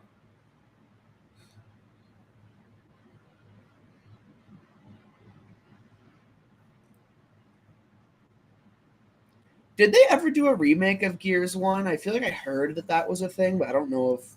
Remaster, I think, right? But Okay. I don't think it was a full remake. Yeah, it was like a remaster. I think. But there is like an Xbox One native. Yes. Yes. Okay. Did you guys ever play Gears Tactics? I've never played Gears, period. I think Just a little. I've never been like thumbs on the stick with a Gears game ever. See, I think you would like. I'm curious I if think you like so, the too. multiplayer. I think I would like the Horde mode a lot. So Gears is actually one of my favorite multiplayers. I just don't like playing it by myself. That's fair. But it is a great. If you have a full team, it is so much fun. Yeah. Because they have a mode which is, like they have the regular like team deathmatch mode, which is fun. The control point modes are great.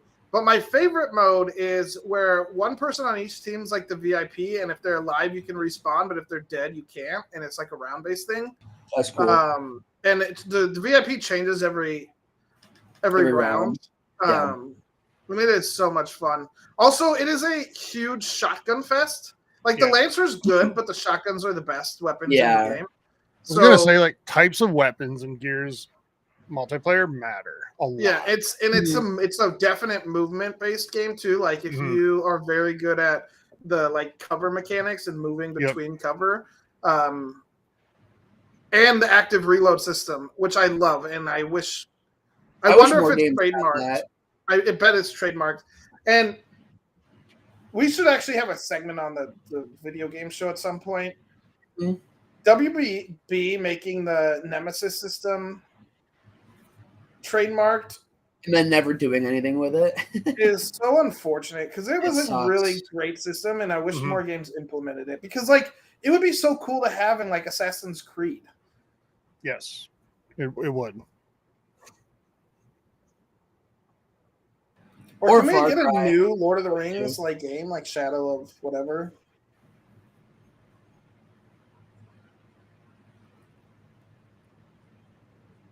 Well, Steven, you didn't support Golem, so maybe you don't deserve another one. I'm not buying a game that.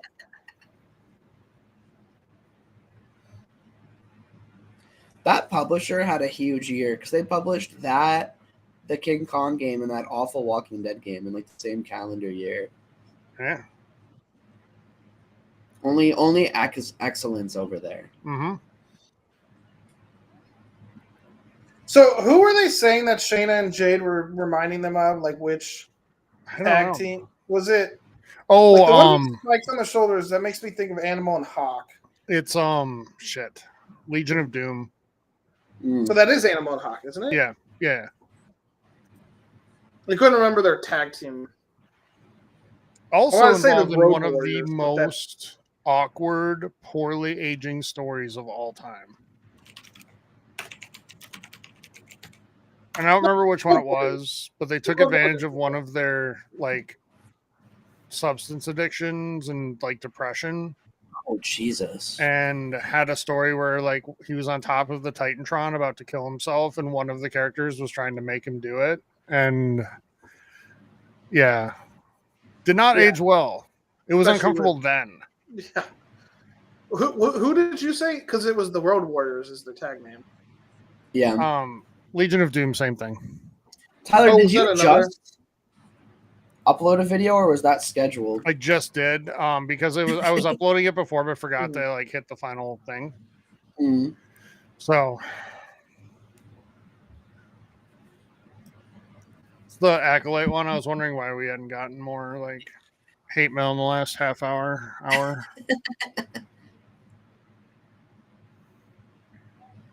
God, that was so boring. Especially the first half. Yeah. The episode? Yeah. And it was bad acting too. Like I titled it, this episode, was pretty disappointing. We'll see. Maybe we won't get quite as much dislike this time.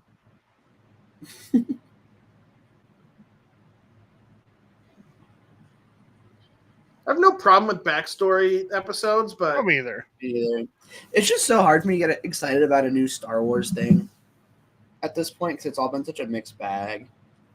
The witches were also just not good. Yeah, I agree. There as a coven seemed weird and stilted, and their chants were funny, and I don't think they were supposed to be.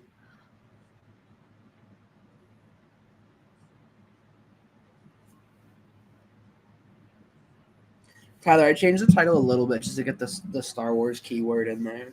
Oh yeah, that's fine. I don't care.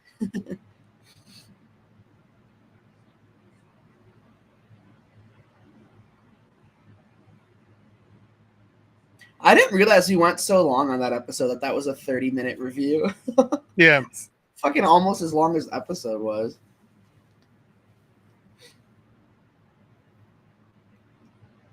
There's a lot of falling in and out of the ring happening here. I would have hoped. Yeah, Shayna, I feel like you could have. I don't know. That was that whole moveset, the last 20 seconds is when I get irritated with pro wrestling. Yeah. Because it was all so set up and you could just tell. I know. It was we're giving the Scottish people their moment. Yeah. Right. Because we're here. Makes sense. What is all of this random black stuff that keeps flying around? Have y'all seen that? I wonder if it's from the back of Bianca. Oh, you think her stegosaur things are coming out? That's my guess. Because look, there's a piece of it where she was just laying. That's hilarious if true. Steven, did you read that article I sent you late last night? No. You should. Seriously, it's really good. Oh, I had read it yesterday. Okay. But was it? It was about where the Euro final is being held, which was where Adolf Hitler and Jesse Owens the Berlin Olympics were held there, and just the history of that stadium. Wow. 30-something. And how the German people have sort of struggled with that history and what they've done. But Hayden, I will tell you, you have the Athletics, so nothing better than the comments about that article. I'm surprised. Sometimes they turn comments off on those types of articles. I'm glad it was really that bad. She's definitely lost a lot of her little Stegosaurus things because that's got to be what's all over the fucking floor. That's hilarious. Ooh. Bianca looked like she overturned there. Yeah, that looked a little unpleasant. Such a rough landing. How much do you think the publisher paid for this advertising? Because it's on inside the stadium, so we can all see it, right? The COD Mobile one? Yep. Oh, yeah, it's got to be pricey. Well, oops. And there's why she's not ready for one-on-one yet. Because it's so funny because in the background of most of these shots, it says download Call of Duty Mobile for free. Well, yeah, but if you look on the dark side of the stadium, it's not on the ring. It's only the side we can see on TV. That's hilarious. So, plus it was in the corner of the screen for a while. So I wonder how long or how much they paid for that. Oh, this match is not that great. Terrible, Jade. Yeah, that was a rough. She is going to be. She was tapping. She's tapping. She just tapped. She 1,000,000,000% tapped. She looks like she's doing it again right now. Yeah, she does. That was like a Shayna, you're in the wrong spot tap at the beginning of that. I'm not kidding. That's what that looked like. Yeah. It was like, give me a little more space for breathing. Mm. Oh, Jesus. Oh my God, that was that was like rough too.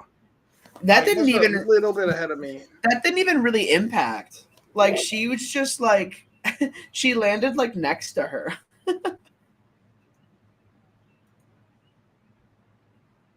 I paused for a second, Steven. Hopefully, kind of worked it out. But like, I mean, I get like it's hard. It gotta be hard. This is botched. I mean, this is botched. Oh, this is, and I figured this was going to happen with 3 teams in this match, and it's just. But Shayna looks bad too. Like she looks slow, and Jade looked awful, and.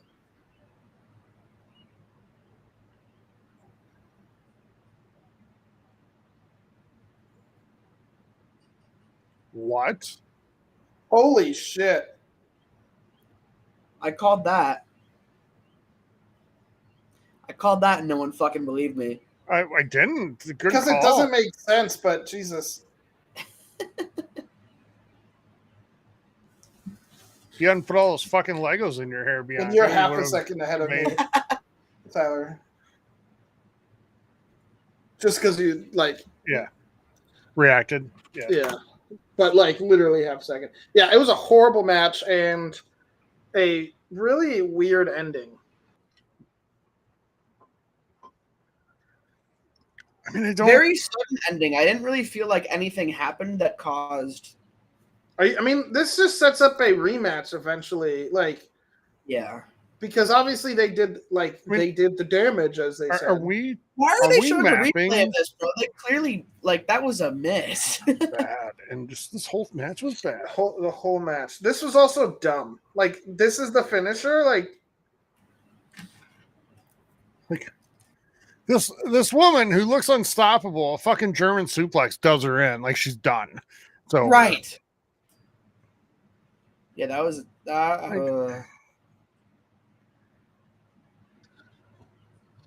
So are they setting up Bianca and Jade for SummerSlam? Is that what we're doing? That's what I think. Are they moving this timeline up? Why isn't Mama Rhodes there anymore? Well, Mama Rhodes only cares about her own kid. She's one of those. She's not there for the whole team.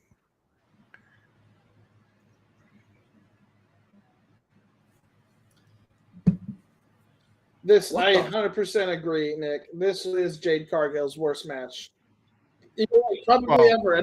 In WWE, anyway. Well, yeah, but definitely in WWE.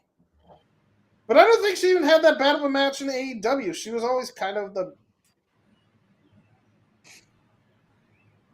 Those COD mobile my issue with this is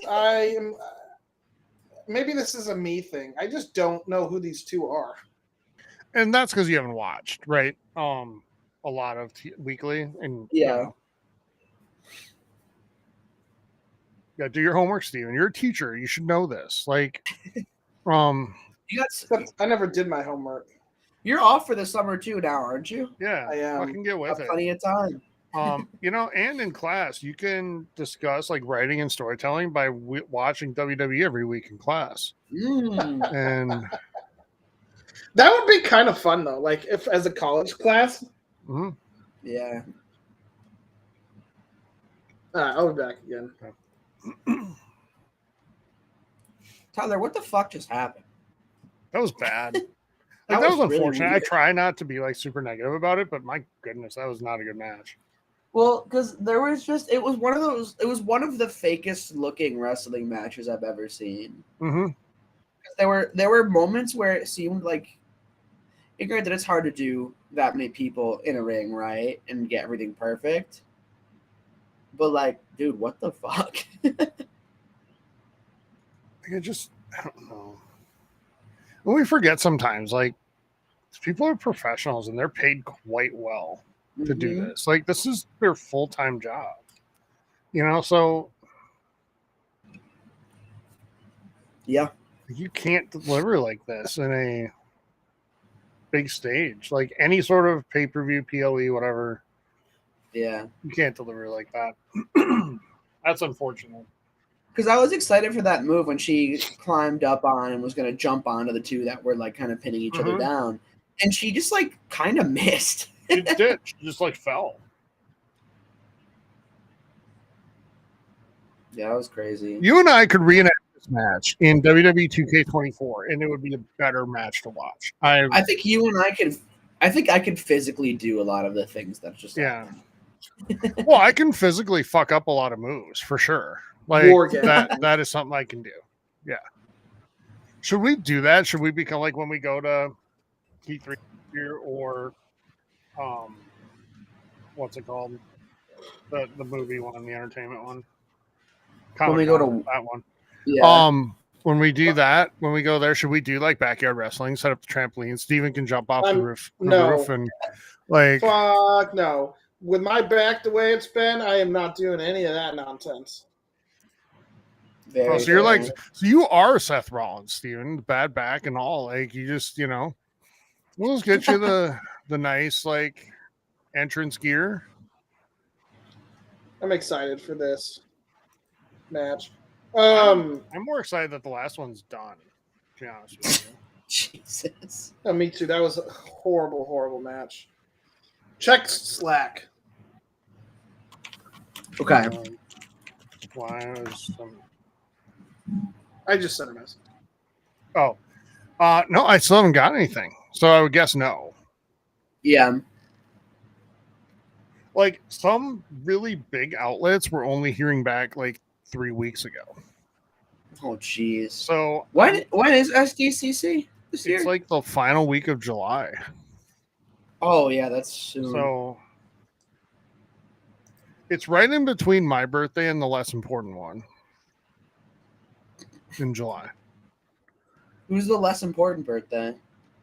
Steven. Y'all are both July? I didn't know that. Is Steven listening, or is he just like choosing to not engage? I am the most important birthday. Uh-huh. Our birthdays are 7 days apart, Hayden. Oh, wow. So it's easy to remember, but Steven always forgets mine. It's all right. But neither of y'all are having like milestone birthdays this year, right? No one's ending in 0 or 5. Whoa! And Steven all of my birthdays are important. And Steven entered his boomer era at least a couple years ago, so it's it's fine. Tyler, what do you turn this year? 38? 9. 40's coming up. It is. We'll celebrate that next year at Comic-Con if they were fucking email us back. That'd be great. Tyler, you're almost as old as WrestleMania. How does it feel? That's fucking amazing, isn't it? Like, and there have been nearly as many ups and downs. So we got to figure out a way to make Tyler's 40th as big of an event as WrestleMania 40. Yeah. We'll do a live show. Well, if The Undertaker makes a surprise appearance, I would say that would get it done. But no, we have a rule, Hayden, because the concept of the birthday month. We say that we both have birthday month, but his starts as soon as mine is over, my birthday. So you get 3 weeks, he gets 1. Yeah. I mean, it's fair. My birthday overlaps with Thanksgiving a lot. He should have come out faster if it's, if he wanted the majority of the month. Yeah. I think there's a good chance that Indy comes out on my birthday this year, which would be Otis, sick. What do we do? Otis, you gotta do what? Oh, you think so? You think it's coming? I'm November 27th, so I was gonna say, you're still November. I don't think it comes out then because they don't ever release anything right like that close to Thanksgiving. Nothing big. Oh, yeah, true. Because that's right. Because my birthday's the day before Thanksgiving this year. Yeah, there's like no way. Yeah, so you think it would be like first or second week of December? What do you think of Otis's character development over the last 3 years? So I like it a lot better over the last 3 weeks than I do over the last 3 years. Yeah. I mean, he went from winning Money in the Bank and being Mandy Rose's boyfriend, I guess, for whatever you want to call it. Mm-hmm. Where's Akira Tozawa? Did he get kicked off? He did a naughty too. We're finding out everybody with felonies today. Like Maxine Dupree. Tyler, for Indiana Jones, how does Friday, December 13th sound to you? That's fitting because it could either be very, very bad and scary Friday the 13th or the good Friday the 13th. Mm-hmm. I do think that's probably somewhat realistic, though. And you know what? I wouldn't be surprised if that was the first date they gave us, and then it got back into like March of next year. Yeah. I feel like we'll see how much we get at Gamescom this year from them, and that will. You know, Chad Gable has the resting face right now, like when the little kid is playing sports and wants everybody to think they're really focused. So they walk around with that look that just the whole time, trying to appear locked in. Yeah. Also, I can't with Maxine's outfit. Like, what is that? It's like wrestling attire mixed with like nightwear, like in the house nightwear. So it's similar to Vince WWE. Yeah, it did feel very Vince-y. Hayden, would you have been on board with the bra and panties matches back in the day? That's not right. That's why he would have, or they would have bought the pay-per-view. Not true. Or the nightgown matches. The bra and panties matches, they started with actual clothes, but then had to you won by stripping your opponent to their bra and panties. What about the mud wrestling match? That's also right. The mud wrestling.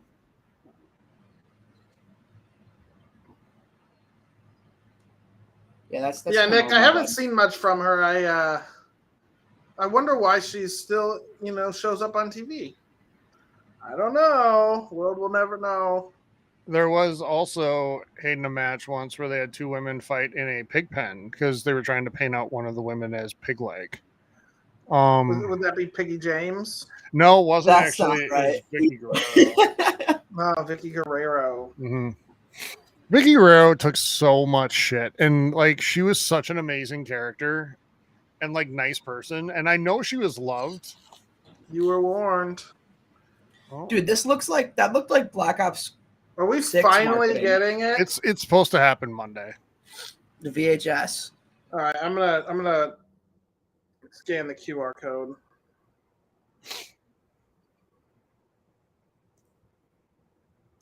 Does that mean Chad Gable is in the like Wyatt 6 or whatever it is that we're calling it now?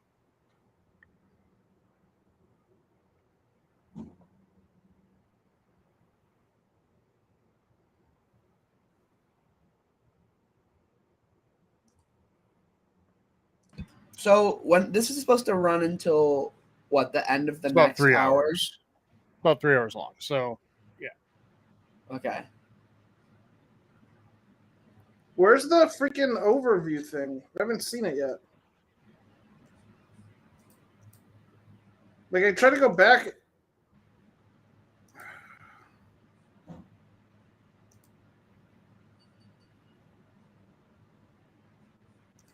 The only Maxine I'm worried about this summer is Maxine Minks. Mm-hmm. July 5th, everybody. This could be a great excited time. And I saw that I saw the TV Glows on digital now. It is. Yep. For $25. You know what made me go look, Hayden, as I saw your pitch got like denied. So I was like, oh, it must be out now. Yeah. So I looked. What were you trying to do? You know, Hayden, a pitch like that on our site would probably get approved, just saying, if you were so inclined. I can write it up. Yeah. It's not a hard one.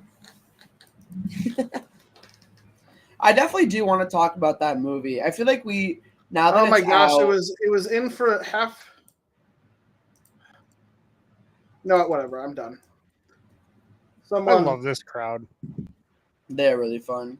Yeah, Tyler, now that it's out, I feel like we should do something on it. Like a late review. Nicholas, did you get the QR code? I was trying and I can't pause it on that frame. Oh. I give up. Tyler, have we picked what movie we're going to review next week? Are we doing Bike Riders? I would fucking love to do Bike Riders. We can do Bike Riders. Hell yeah. Steven, are you in for Bike Riders or no? Steven's got to mentally prepare for 4 days after that going to Horizon.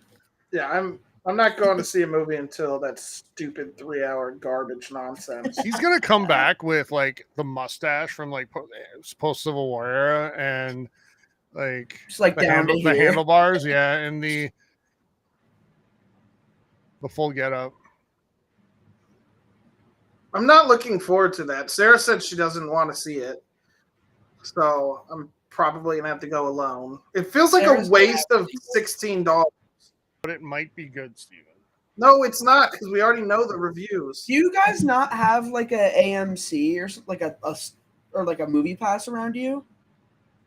I do not, but I don't know if Steven does. Does Regal might? If they do, dude, just sign up for fucking movie pass and put it on your taxes at the end of the year. That's what we're doing. That's what me and Sophia are doing. There's Regal Unlimited, which is. And if you do, it's tax write-off. So just, yeah. That's what I'm saying. Yeah. That outfit is ridiculous. Maybe. Nick just slacked me the link. I'll forward it over to you guys as well. Thank you, Nick. You're a fucking legend for that.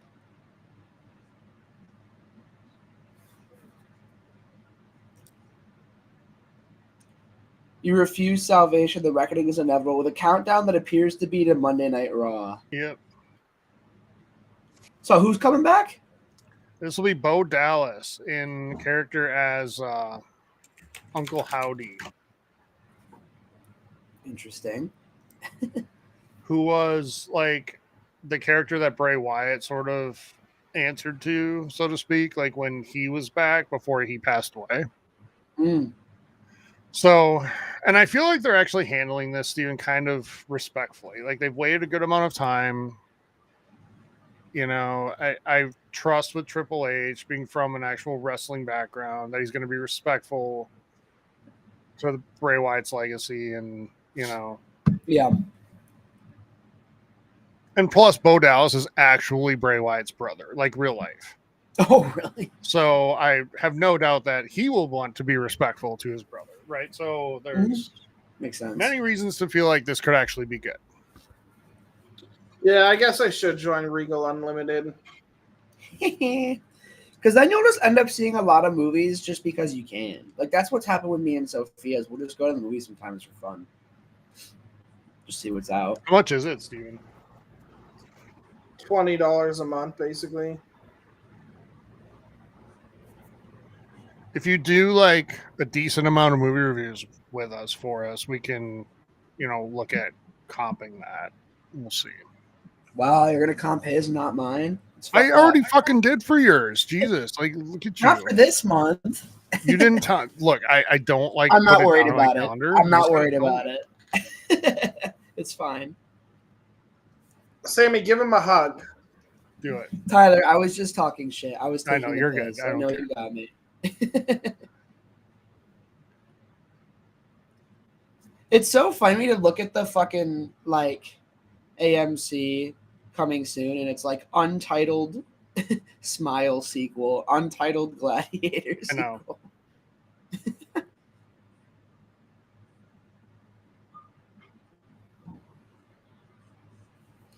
Oh, I went and saw Bad Boys Ride or Die yesterday. How was it? It's fucking great, actually. Really? Yeah, it's Damn. exactly what a summer movie should be. It might be That's my awesome. favorite in the series. Tyler, do we want to do Kinds of Kindness or do we want to do the Bike Riders for that week? What's What do you Kinds think of is- Kindness about? It's like more of an art film, but it has a really incredible cast. But I'm not sure if I'm even getting it near me until the 28th, actually. I now feel I like think about the it. Tom Hardy, Austin Butler angle is more our Our like, market. fan base. Yeah. Fair Oh, there's enough. Kitty. Woo!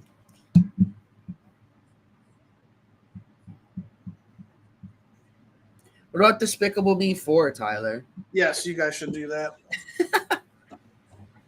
I've seen the trailer so many times. I feel like I could just do it right now. Dude, I'll do the fucking Max scene in Despicable Me 4 double feature when I There get you go. home.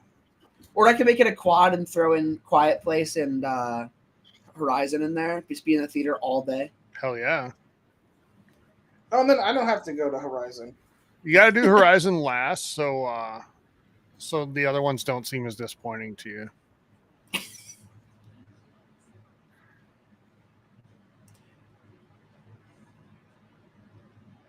Dude, I feel like the camera is being very deliberate about making sure they get that COD ad in shot. Oh, for sure. Early and often. Yep. That's hilarious. I'm kind of surprised with all the crossover operators we've gotten in Call of Duty. We've never gotten a wrestler. Yeah. There's rumors we might be getting Sting this next month for the Crow. Interesting. Yeah. I just see this ad and I'm like, how many people could they have not laid off with this money? Activision? Or yeah.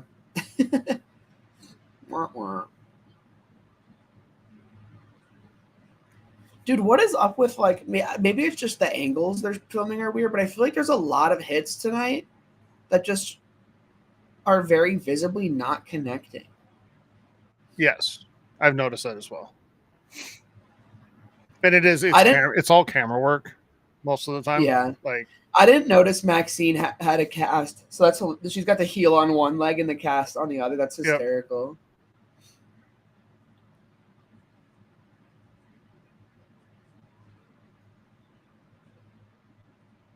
I'm just glad that the pay-per-views are going to start being in America time again. Yeah, we got two more internationals this year. Yeah, but the next two are here. One is soon, though.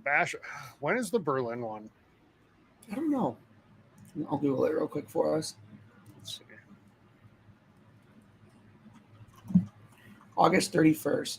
Okay, so we got time. The next one, too, is generally one of my very favorites of the year. Money in the Bank's always super fun. Yeah, I'm stoked for that.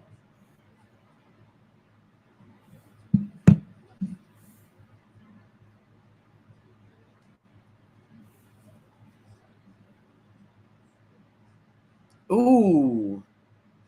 That was rough.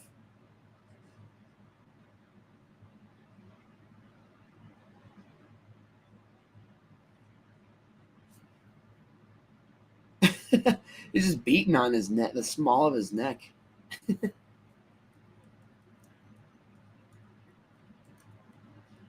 feel like I picked the worst time I could have possibly to go on vacation because everything is happening while I'm gone. Yeah, but nothing like that, big. That looks like it hurt. Mm-hmm. I'm going to miss the launch of X Defiant Season 1, which is the real tragedy. Yeah.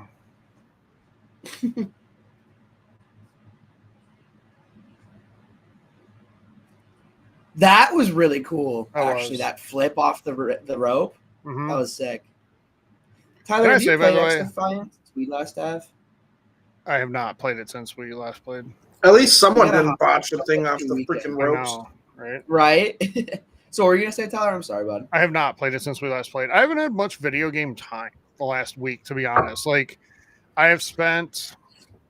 I want to play Fortnite, but you guys you never message. So just this week, Steven, your fucking messaging works too. Just saying. You guys don't answer my Slacks when I message after 7:00. That is not true. That is true. Slack, no. You guys go dead quiet from 7 on. It's ugh. I've been weekday drinking this week, so. Me too. Is it because of the thing you messaged me about? No. When you were like, do you ever weekday drink? No, it's because of the thing I told you on Tuesday. In part. Yeah. Yeah, I figured. I need to cut my shit back too because part of it is because I'm bored and I have nothing else to do. That was a nice move. Just game with us, bro. And then it's not sad to drink, because drinking with people still counts if it's remote, in my opinion. We're getting back into COVID levels of drinking, which was horrible. Yeah, that's not good. Dude, I was not 21 in COVID. Thank God. Hayden, a schedule. It was I didn't drink Monday, But because I didn't drink Monday, I would drink Tuesday. And then I couldn't drink Wednesday because I wouldn't drink Sunday or Monday. So I drink Tuesday, then I'd have another break on Wednesday. And then I'd drink Thursday, Friday, Saturday. And then Sunday, Monday off. Yeah. I have a really overpriced liquor store that I can walk to, which is fucking lethal. Fun. See, the nice thing about living in California is I can buy liquor at the grocery store, which is the cheapest place. In California? Really? I'm fucking shocked. Dude, we don't... Are you kidding? Alcohol is, like, friendly in California. It's the Midwest where alcohol is a bad guy, where you can't buy But in the Midwest... Which is ironic because, yeah, tends to have the highest levels. But in the Midwest, you could buy booze in Target and shit, though. You can buy wine. It depends on the state. Like no, a lot of places you can't. Like Tennessee, whenever I go visit my parents, you can only get wine and beer in. Tennessee isn't Midwest though. Oh, sorry, South. Yeah. The South has like drive-through liquor stores, but also you can't buy booze on Sundays, and which is why you have to a lot of people would drive over county lines. Like it just depended on the county in the Bible Belt. Minnesota just changed their laws a few years ago, so you can buy it on Sundays now. But you still can't go into like a grocery store and buy alcohol. I mean, it's like the watered down, nasty, the ones that do have it. It's not a grocery store; it's a wholesale warehouse. No, I mean like even anywhere, Steven. Like anything that's not a dedicated liquor store. Oh, so Costco doesn't? No. Costco has a liquor store like attached to it. Here. You can't even get wine at a grocery store unless it's one of those like 5% ones or like really low proof. Yeah, no, California has no laws like that. Like you can get liquor whenever you want, as long as it's open. Is that the end? No. Oh, I'm sorry. I didn't see the kick up. You would hear the crowd cheering there, bud. Not over my fucking. Maybe they're all just signing up for Call of Duty Mobile, Steven. Yeah, what are the free rewards right now? I want to know. I think that was not. Ooh, that was not a good. Bad. That was a little botch. That's concussion for Gable right there. Shit. I mean, he's lucky he didn't hurt his neck badly. Yeah. Dude, I just got a notification from Peacock that said, "We can't believe what just happened. Come watch the Clash." I'm like, dude, I'm fucking. I'm watching already. I'm locked in. What even is this? So you know what sucks? So when you're on a budget now and you just buy things sometimes for fun and then it turns out like you. I don't know if you guys have experienced this. So I don't have the basically disposable income I did when I was single and not in a relationship and sure.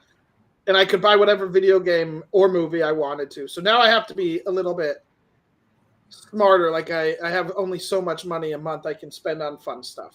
Mm-hmm. Mm-hmm. Well, when my back went out, I was in bed, and so I was watching a lot of YouTube, and like Advanced Wars came, and so I ended up buying Advanced Wars on the Switch, which was a $60 game because it came with like the remaster. And I regret that. I did not play it very much. And I'm like, what am I doing? Yeah. And then I bought Shin Megami Tensei 5 Vengeance on the Xbox as well, which has basically wiped my fun budget out for the month. And I'm not even sure if I'm excited about that game. And it's like I don't have money to buy things until I haven't been buying like games in a long time, but I've been playing a lot of like either free to play shit or shit's on Game Pass and doing like a little bit of microtransactions in each. Yeah. Is my vice right now. I just made a new character in Fallout 76. I started at level 20 because I didn't want to have to grind for another 15 hours. Nice. I've been buying less movies because I've been watching so much more stuff on like streaming services. Yeah. Mm-hmm. Makes sense. Of late. Ever since I got the Apple TV. Right.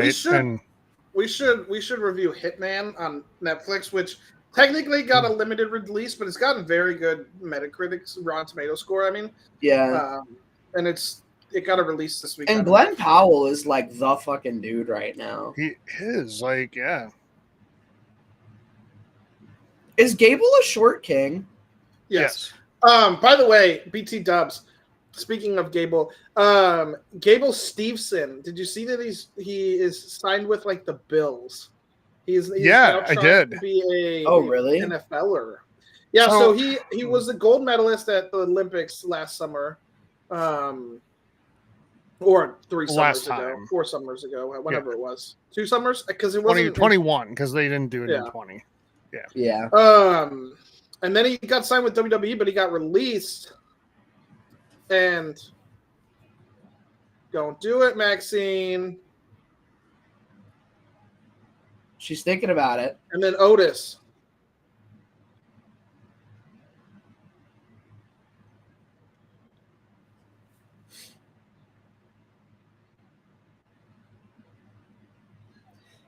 Nick said he's pulling a Brock Lesnar, and I see that this fight does have kind of Brock Lesnar energy to me. No, he's talking about Gable Steveson. Yeah.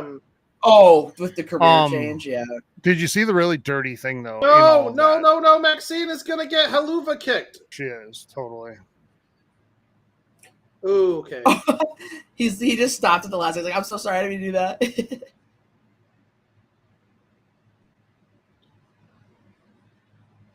Dude, the ref gave that away. That was horrible by the ref. Yeah.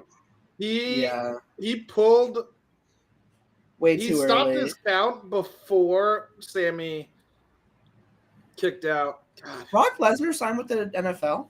Yes, he was with he was a Viking. Minnesota Viking. Mm-hmm. He was only on the training squad. The fun thing is, at least Lesnar had played some football. Gable Steveson has never played football.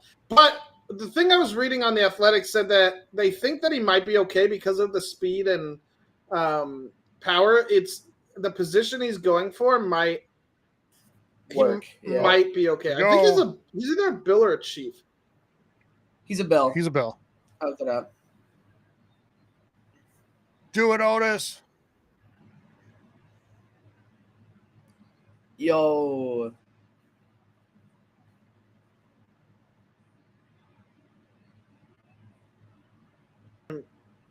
That was a shot there, cameraman, just right in the Gable's gooch.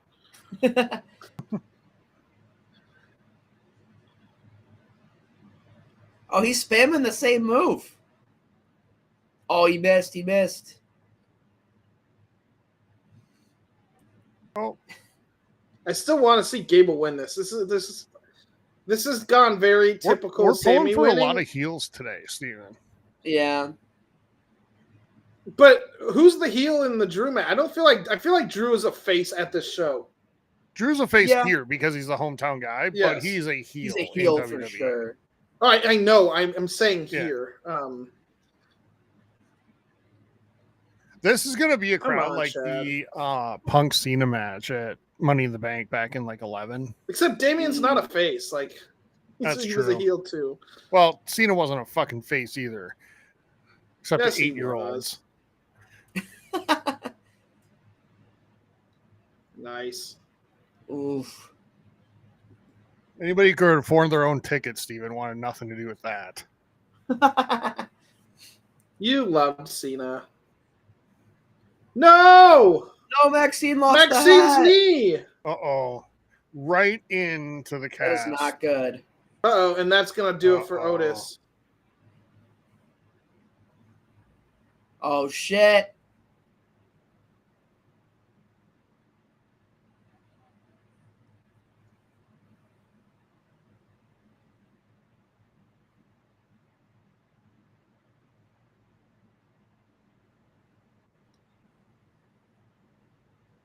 Looking up there like begging and pleading with the ref.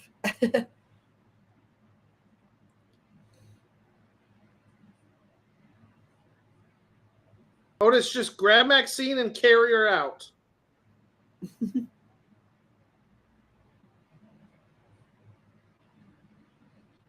Come on, Otis. Oh my God. That was very well acted. Another camera angle that Little suspect. I do and love the heel alongside the cast. It's it is so like funny. fantastic.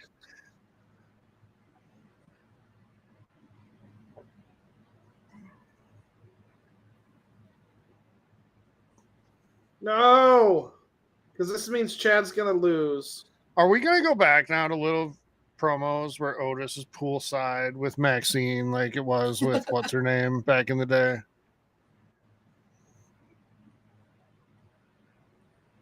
That's so unfortunate. And that was the anticlimactic ending. Like, I don't They did the most like obvious route and almost cliched. Like, here's a request for WWE. Can we use Raw to set up PLE matches, not PLE matches to set up Raw? Is that something we could try? Shit, right? What the fuck are we doing, bro? That's bad, man. Tripp better than this.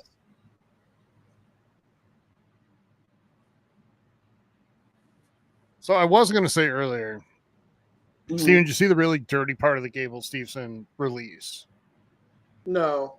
So WWE waited past the time that he could qualify for the Olympics, even though he asked for a chance to go do it, and they said no, and then released him. Oh so my God. Wow. So the old WWE is still alive a little bit.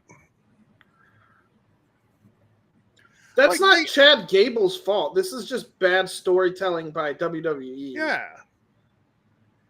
I mean, Chad Gable should be the Intercontinental Champion. I think he will be eventually.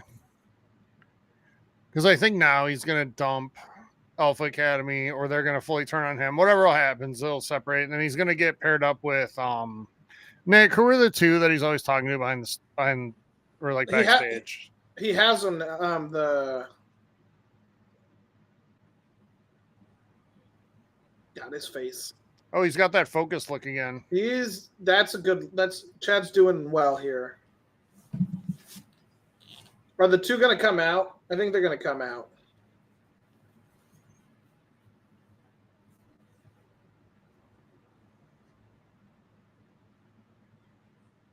The Creed brothers. There you go. This guy's giving him the big thumbs down.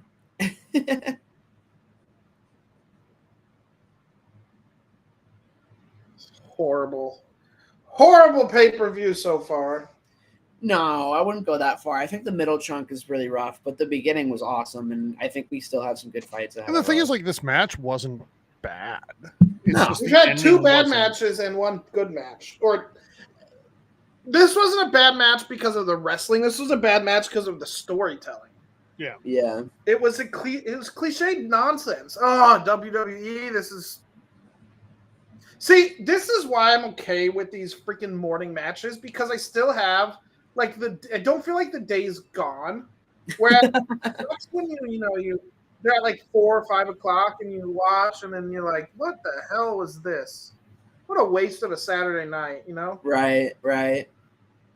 Hey, and you got to watch the tractor match. Okay. SummerSlam from how many? 3 years ago, Steven, or 2? It was 2022. 2022? Okay. No, was it 23? It was 23.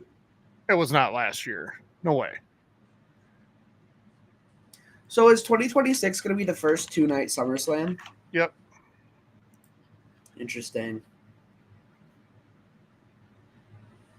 Are you ready to fuck over Minnesota again, Trips? Yeah, you are. Oh, wait. Oh, was Tribal Combat in 2023? It was 2022. What the hell? Why are they showing a really old... Wow, look at that stock footage with the Indians logo on that the shit's stadium. Old as fuck. And it had the 23 WWE billboard. I remember that. I drove past that almost every day. You're not doing good today. I think that's from 2021 if I had to guess. It's definitely not a live shot. No. I'm calling it that was from 2021. I was there then. I remember that the 23 billboard. I drove, like I said, drove past it every fucking day. That was when I ran Cleveland. They're throwing it back to the good old days. Yeah.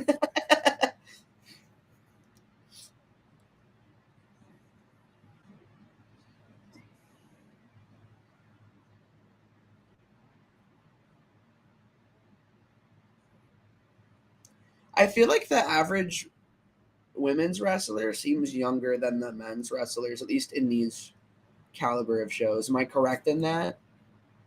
A little bit. Yeah. I mean, there's a higher number of really good young women's wrestlers than there are men's ones. Yeah. For example, Rhea Ripley's only like 24, 25, something That's like that. crazy. Okay, there's that. So thank you, Nick, for sending me the. So if you go to www.com/exordium #3, there's a countdown of what looks like 2 days, 4 hours, 10 minutes, and 6 seconds. So Raw is happening. So there you go. The reckoning is inevitable. 2 days, 4 hours, what? And like 6 minutes. So there's a bunch of clickables. Okay, there's like puzzles. So it's either kicking off Raw or it's just counting down to Raw. Right.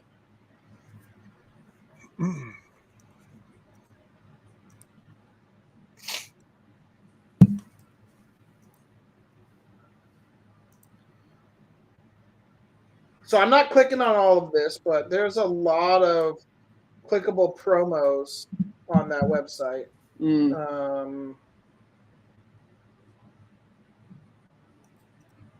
Interesting.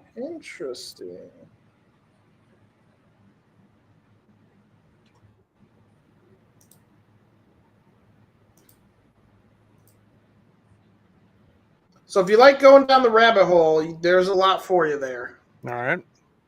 Hell yeah. I like the viral marketing shit. It always gets me hyped. So we got an hour and 10 left, 2 more matches. This one will be 15, 20 minutes. You think this is short and the last one will be long. The header's long? Yeah. How long are you thinking? Like another 40, 45? We'll wrap up at about 3:50, about an hour from now. Okay.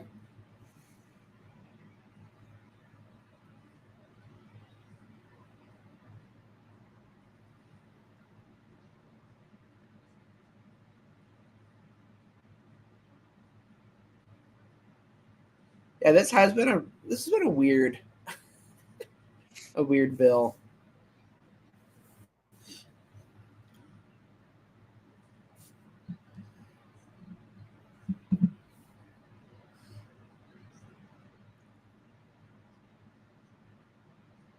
Tyler, leaks are saying there will not be a Zombies Chronicles in Black Ops 6. It's never fucking happening again, bro. It's bad. Zombies Chronicles was the map pack where they remastered like 8 maps in Black Ops 3. And people wanted a Chronicles 2 forever, and I don't think it's happening at this point.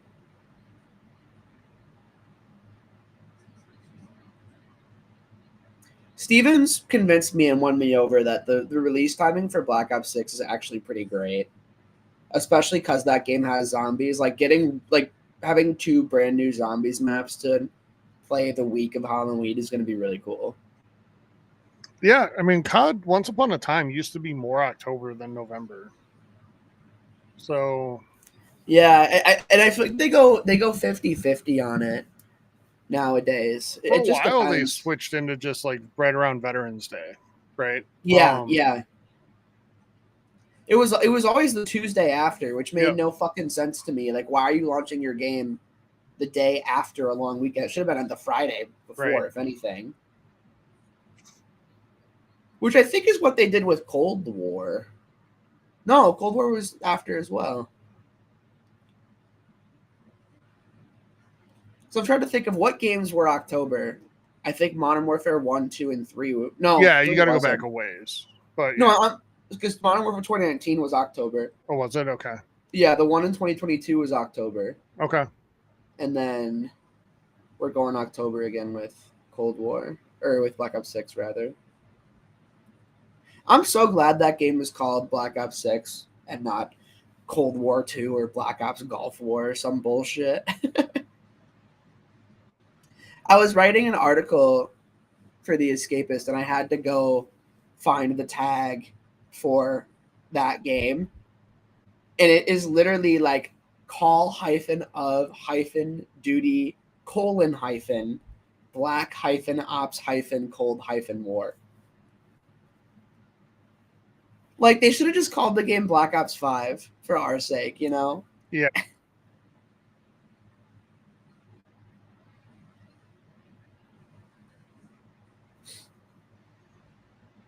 I got 4 teams left to do in my college football prediction article. Okay.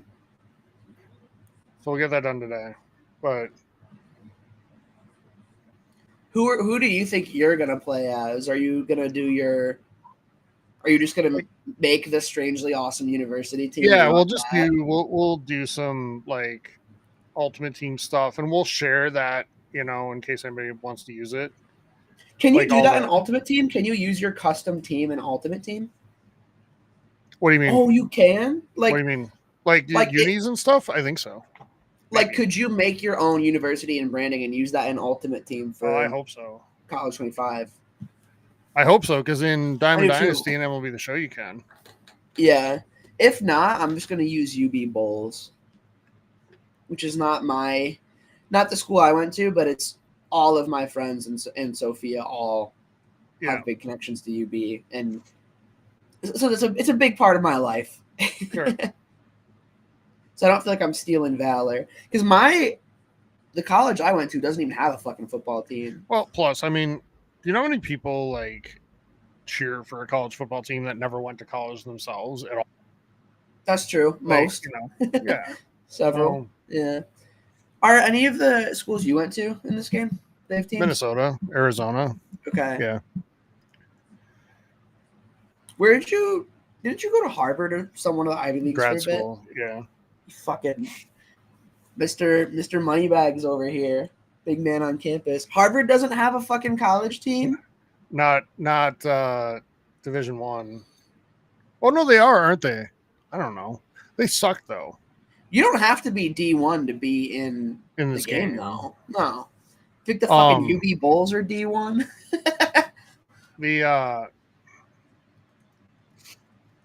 Like basketball, they're okay. Hockey, they're actually good.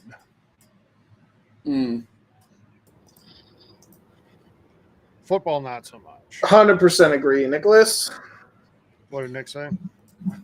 Been a letdown so far. A little bit. It's boring as hell. I mean, let's be honest. We all know we're here for the last match of the day. Yes.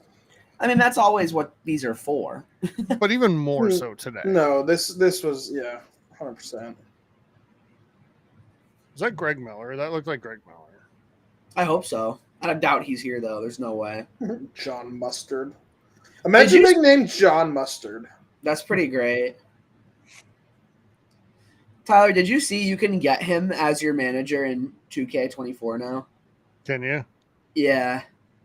And he's shirtless in the card, so he'll come out shirtless Greg Miller. That's almost enough to make me buy the game. Yeah. When I do, because I will eventually. That's the first thing I'm doing. I'm being steep. I'm waiting for it to get like below $40. What?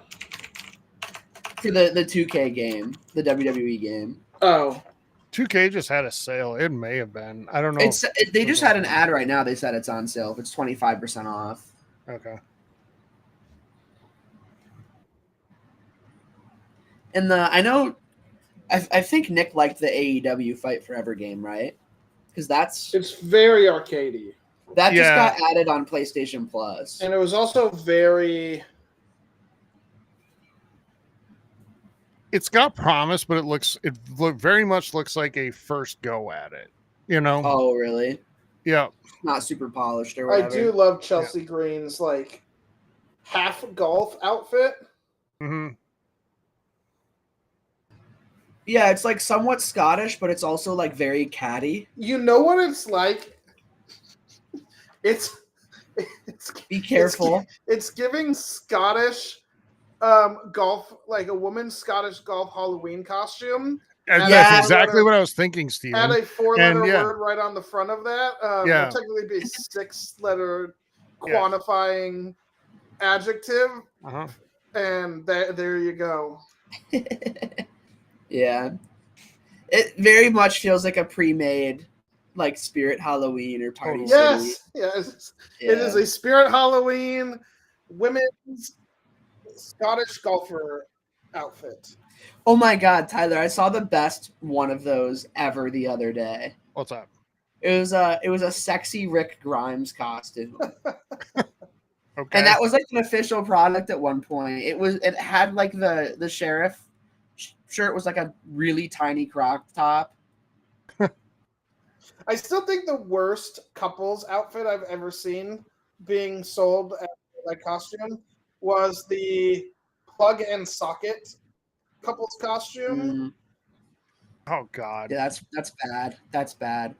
It was literally just like a rectangular like fabric with the woman having the 2 sockets, and the man having the plug right where you would imagine all of those things being. And it wasn't like a sexy outfit. It just was a very suggestive one. Suggestive, yes, and it was. Yeah. Also, I still can't think of Piper as anything other than Dewdrop, and I hate that character, and I'm just not a fan of Piper Nevin. I don't even know if I am. Like, I haven't seen, honestly, enough of her outside of that Dewdrop character, which always felt like it served purposes of other wrestlers more, Yeah, Chelsea, get the golf club out. Hit her with the driver. Yeah. Or the old wood. Hell yeah. The wooden wood. I stand corrected, Tyler. It's not it's not sexy Rick Grimes, it's sassy Rick Grimes. Okay, totally different. I sent a link for your viewing pleasure. Okay. Thank you. Appreciate that. How much would we have to make it a Patreon tier for you to stream a Walking Dead game in that?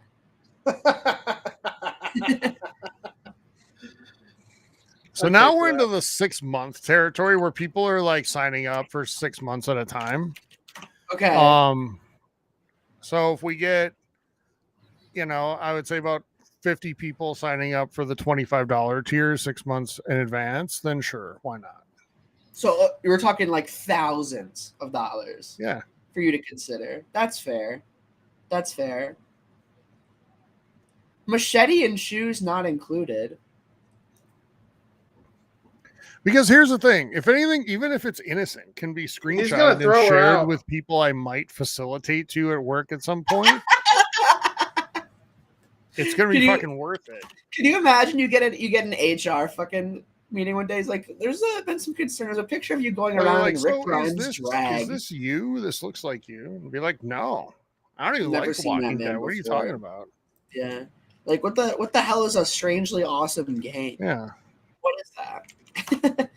Since when do I fucking play like video games or anything like?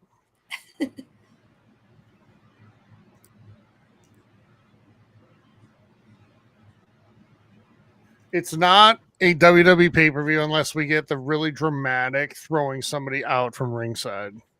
For sure. This is such a boring pay-per-view. This is... I'm not going to say it's quite Fastlane 2019, but... Damn. It was like Fastlane 17, Steven. Oh, was it that? Yeah. Okay, Fastlane 17. It's not that bad. The first match of the day was good. The first day was great. I think part of it is I just don't care about any of these. And I think that's part of the problem with not watching it weekly. Well, yeah, I was going to say that's your own fault, Steven. I feel like these shows could definitely be an hour less. But it's not though, because I put it on in the background and I watch the replays and just run it while I'm doing shit. And then, I can tell, like, I'm just tuned into Michael Cole's fucking voice at this point, where when he reaches certain tones, I know to stop and look at the screen. Yes. Yeah. I gotta get a double monitor set up and just have like WWE on one end and then like whatever game I'm grinding. Yeah. For those. And I could do that when playing something like Factorio. I just can't do it when playing Baldur's Gate 3. Well, at least during the story moments. I guess I could just pause. I don't know. Yeah. Maybe I should. I thought you were trying to play Baldur's Gate with the wife. I am. The problem is it's controller only. Did you know that there's no mouse and keyboard support on the Xbox for... Oh, I didn't actually. That's surprising. Well, that's because, Steven, Xbox has the right idea. Your mouse and keyboard is for work and filing your taxes. Hell yeah. And for RPGs like that, because it's so much nicer. Because I'm a grown up, Steven. Okay, so I work on my bad screen, and then when I clock out at the end of the day, I put on the good screen. Yeah. They're so different. The medium sized screen is the worst one. The little screen and the big screen are the good ones. Yes. Agreed.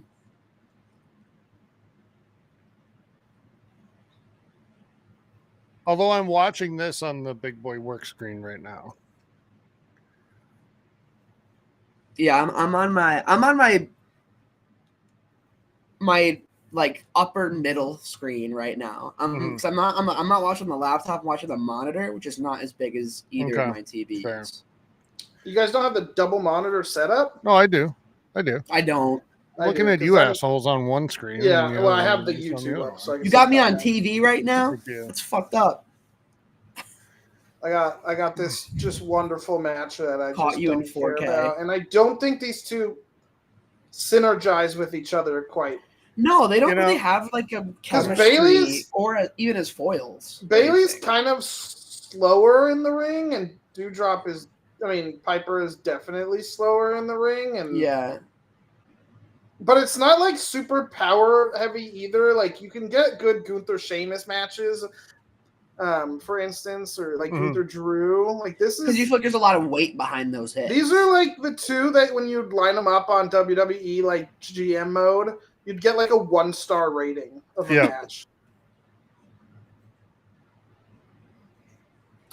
She's kind of got the JoJo Siwa thing going on. I feel like with the makeup. Dude, JoJo Siwa would probably be a great guest on my podcast. Probably one of my exes. I spice things up a bit. I don't know. One of my exes. So I deleted TikTok this week. Why? Because I feel like I've been time wasting on it a lot recently. Yeah. And I know I was because for the past week I kept trying to open it automatically when I was bored. And I figured, okay, so this was probably a good decision. Was it a moment of self-reflection after you failed to win the Masters, Steven? Or was no, it this was on Tuesday. Okay. Because I didn't want to spend all summer just scrolling TikTok. I must not scroll. Scroll is the mind killer. It is. It is. And so I was like, I figure I would rather read and try to have some books on my Kindle that I can popcorn read. So I'm reading Sid Meier's there you go. Memoir. Because that one I don't necessarily read it regularly, and I can also read a few pages and be like, so I have some sports books that I'll probably do this with too. Dude, am I crazy? Or does the crowd look kind of not really into it? They're not into it. This is a bad match. They're all can this get done so we can see the thing we came for? This is we get Piper because she's not American. I don't know what exactly she is. But dude, why has the cameraman been such a little fucking gooner today? I think a lot of it is just the like pressure to get that freaking like digital ring in the background a lot. The COD Mobile. Yep. So why do they not have nothing ringside? Like usually the barricades have ads on them, I thought. Mm-hmm. Yeah, I don't know. Oh, I guess they're probably just regular barricades, but yeah, it's weird that they Yeah. don't even have stills on them. They need to talk to NHL and figure out how to do that. Dude, that digital NHL stuff, it's creepy and it bugged me, and it's also bugging me how quickly I got used to it. Yeah. What is it? I haven't seen this. So the boards, Hayden, on television, you know how hockey boards, when you go to a game, they all have ads on them all the way around, yeah, you know? Yeah. So now they've green screened the boards on TV so that there's just live ads playing all the time, changing what in digitally. And it's so good you don't even notice it. That's insane. So if you go to see a game in person, are the boards just green? No. They have regular ads on They them. found a way how to do it. That's insane. I know. Yeah, it's like my background, Hayden, where I don't actually have a background. It's just digital. And right, you don't have like a green is screen. A cheap camera and a cheap app that's doing. What do you mean? I thought that was really your house. God, that's disappointing. I was looking forward to coming out there. Yeah. Seeing that fucking beautiful. Nice plant you got over your shoulder. Sleeping on that orange couch. We don't have that much natural light. One of the dogs will bark all the time if we let the windows open. So. You totally strike me as a plant dad type of guy. I do actually have a few plants in the house because for Teacher Appreciation Day, I got a few succulents. Ooh. Okay. You ever gotten an apple from a kid? No. That's fucked up. This is who the hell? Who is this? Who is this? It's a Lucha Libre. It's a new one. Oh my god. This is actually funny. Yeah, it's pretty good.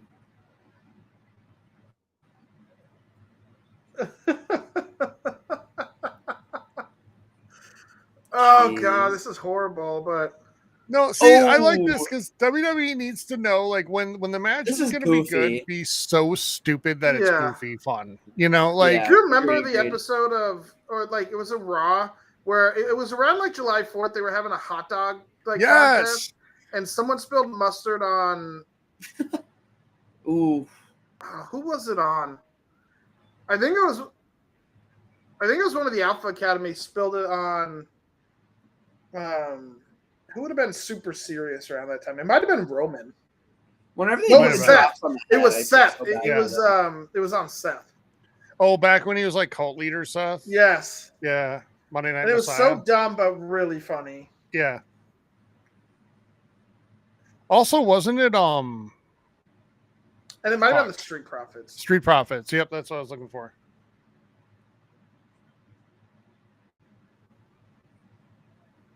Back when WWE took the Street Profits seriously. Who'd have thought?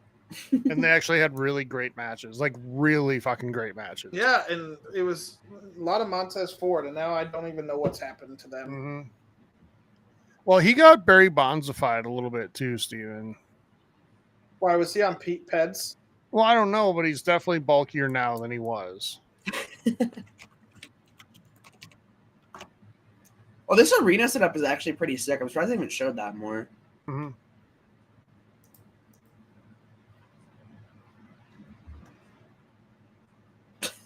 What was that? Did she just miss? This is boring. Oh, Steven, be nice. Steven. I'm surprised they have not. You're on the path to the dark side right now. Pretty soon, you're going to be screaming everything is woke and terrible and...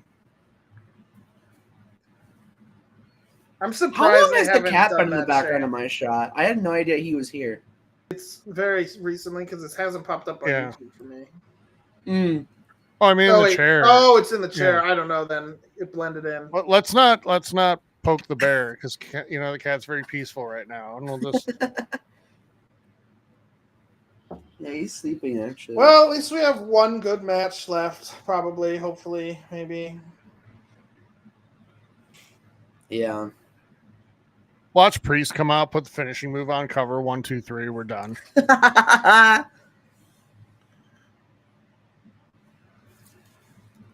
Don't be giving him any nasty ideas, Tyler. And then just for Steven, like Hogan comes out to celebrate. And Why for me? I hate Hulk Hogan. I know. That's why it's for you.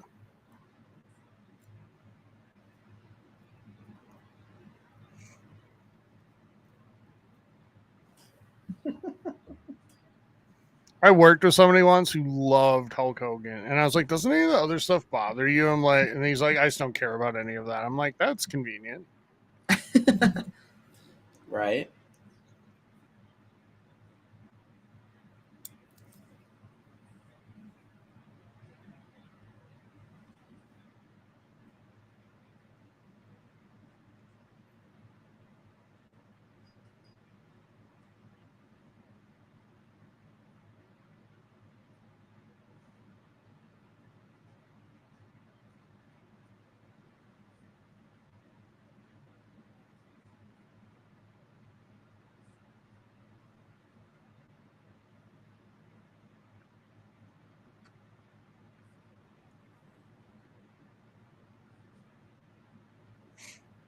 Steven, do you miss Hugger Bayley? Do you miss the wacky inflatable?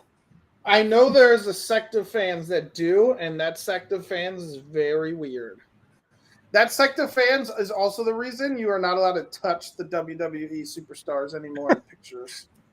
You used to be allowed to? Yes, and they'd always make the women do like the prom poses, and it was always really creepy. Let me see if I can find you some. Yeah, that's not cool. Are you talking like where you like hold like do the side and hold the waist? Is that the prom pose? Here. You slacking it to me? Yeah. Oops, that's up to you.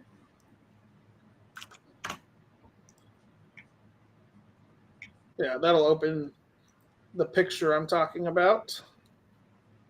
Oh yeah. Oh yeah, that's weird. That feels kind of inappropriate. It does just a bit, just maybe a tiny bit.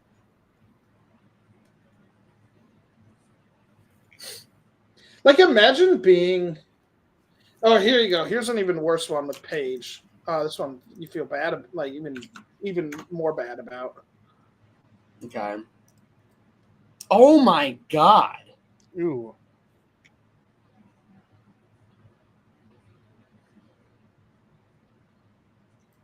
That bottom left one is horrible. Yep, that's Paige. Why is how do people think that's okay? I know. So let me ask you this: if you were there and you're like, I don't think the top left one is that bad. It's not great, but it's the least bad one for sure. Yeah. But it's just still, an awkward hug. I feel like a photo op doesn't mean license to touch. You no, know? and that's the problem. These people, well, these people were like, we waited in line for 2 hours or however long, plus we paid like hundreds of dollars, and they want to do basically whatever they want. And God, that's got to be the most hated, or used to be the most hated aspect of being a woman wrestler. For sure. That's awful. But let me ask you this: like, if you were taking a picture with, one of these wrestlers, and you found yourself doing that, wouldn't you immediately just feel like gross and be like, "No, I'm sorry, I'm." But they're the neckbeards. They're the like. Yeah, but I know, but the guy who was like holding her boobs definitely showed that to everybody, all his buddies at work and whatever. Yeah. It's disgusting. I'm like overly conscious about that kind of shit to the point of where like I went to get a picture with Norman Reedus once and I was like being awkward and shy. And he was like, "Get the hell over here, kid." Mm-hmm. And he like put his arm around me and like gave me a hug. It was cute, but like I don't know. That shit's very weird to me. But I feel like it's better for, that person to say, "Hey, it's okay, come closer," than it is, for you to just be like, "I paid $200 to go over here with your tits," or some shit, like yeah. I paid $200. I have the legal right to grab your ass. Yeah, like in this picture. It's disgusting. It's like people at sporting events who think they can like say racist shit or be terrible people because they bought a ticket. Well, shit. And the prom pose is like kind of funny and cute if you do it with someone you know. I would never ask a stranger to do that. Leave room for Jesus, y'all. I mean, like if we did it with Steven, that would be funny and cute, but not, Yeah. And we don't need Steven's permission, but he's getting into this very thoughtful mode. He's already breaking down the Drew match in his head. No. By the way, Steven, you said you were gonna read more. You should read the book I'm reading right now. What is it? It's called Real Americans, but it's called Real Americans, but it's not like Real Americans. Yeah, it's not that. It's not what some people are gonna think of. It is actually really good. So I've been reading Malice by John Gwynne, and it's actually making me happy because it's like an epic fantasy story that I've been missing. That's cool. Nice. I love the like small village medieval time stuff, Mm-hmm. and the characters come from things like that. Have you ever been to Medieval Times, like the restaurant? Yes, I have. Mm-hmm. What'd you think? It's fine. Yeah, I want to do it once. Every few years, maybe. A lot of those places, like the atmosphere is cool, the food years. sucks. The food is trash. Yeah. So I went to Tournament of Kings in Nick, in I gotta Vegas. ask you in chat, would you do the prom picture? No. Or hover hands. You can you don't need to do hover hands. I think you Hulk can Hogan has do said the he wants to arm run on for the shoulder is president fine. since like 1998. So just ignore that. Here's an article from The Hill that says Hulk Hogan won't rule out future in politics. Quote, I'll rule with an iron fist. Yeah, I mean, we already have someone who wants to do that. Maybe he'll be the running mate. Well, he did just appear on F&F. He did. Do you think Logan Paul will be the running mate? Oh, no. He can't because he's not old enough to be president. Oh, true. Yeah. But I think if he was, I could see the optics of that. I could see it because they're trying to sway the young vote. Oh, totally. I don't think it would work. Everything he does is transactional. For sure. So can we stop? Sure, Steven. Just the interview quotes from Hulk Hogan are so funny. I know. Of this article of him running. I know right from wrong, brother. He's so desperate for attention. It's so sad. If Hulk Hogan was president, he would change the national anthem to the Bad to the Bone. 100%. Every sporting event you'd have to entrance music. When did Carlito join Judgment Day? A few weeks ago. Well, he's kind of in there, kind of not. Like, it's one of those weird things. Yeah, because he turned on Ray. Yeah. Nick said this is the same man who once claimed that he partied with Belushi after Mania 2. Belushi at that time had been dead for like 5 years. Mm-hmm. Well, to be fair to the Hulkster, I'm sure there was so much cocaine and other drugs. I know. I was just going on at that party that he might have actually seen Belushi. Yeah. Or he just might get the years mixed up because Oh, this is a sick entrance. We're wrestling fans will hear this music and think Rowdy Piper.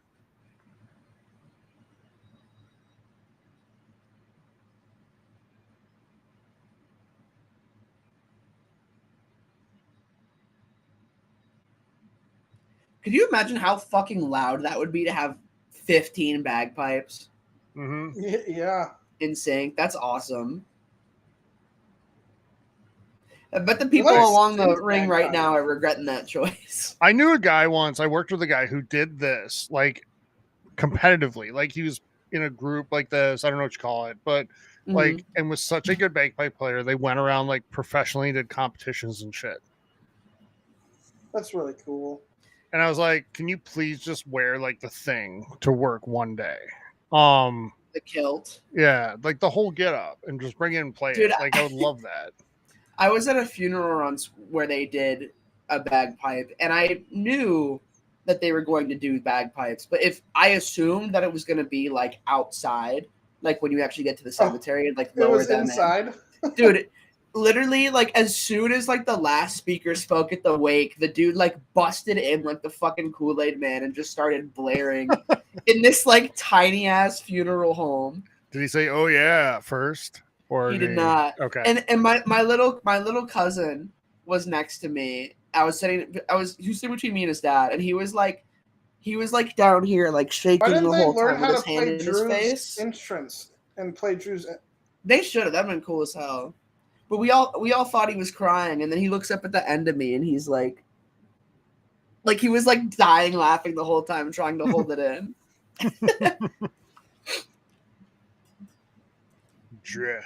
I mean, Drew's thing is bagpipes and drums, which you have out there. Mm-hmm. So you could have had a live entrance. Yeah, but I think they planned it this way. Get the crowd primed, bring him out. He doesn't even have his sword. Yeah, Drew's not the heel of this match. No, not for this crowd. Yo, the decibel counter is crazy. I have never seen that before on a live event. If Drew loses, we riot, Scotland! Scotland forever! They are fairly good at, violent resistance, and, so we've shown that over time. So I was want to cheer for him. Like, come on. I was watching Avatar, and there's a part, so they're like doing a prison escape, and they need like a distraction, so they're like riot, and then one of them just starts yelling, like picks up a guy and is like riot, and immediately the crowd goes crazy, and rioting, and it was really funny, and that's what they should do here. If Drew loses, just start rioting. Tyler, do you remember the "If Daryl Dies We Riot" T-shirts? Yes. From back in the day. Yes. Did you know that was like a fandom thing, like a lustful fandom thing? Was it really? Yeah, it was like people who were all thirsty about Daryl. Really? And I didn't realize that. And my mom bought me a T-shirt from Hot Topic when I was like, I think like 11 or 12. I was going to school once a week with a shirt of like Daryl, like in like only like the fucking vest with like his like muscles and arms, all that said "If Daryl dies, we riot." That's so funny. And I realized in retrospect, like years later, that it's like the. Did you ever tell your mom? You should tell your mom. I did. I did after. Well, I realized like 6 years later because I saw a picture of a bunch of girls at like a convention with that shirt on, and I was like, "Fuck, dude! Oh my god, how did I not catch that?"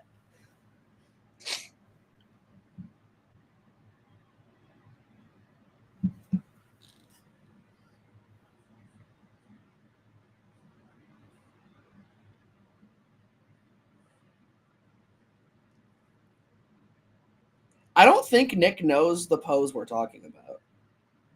I don't think so either. Because he slacked me and chat. He's like, I have no idea what that pose is. It's Nick. It's basically like it's like a standing spooning. So it's like you are sideways and you're holding the person by the waist in front of you.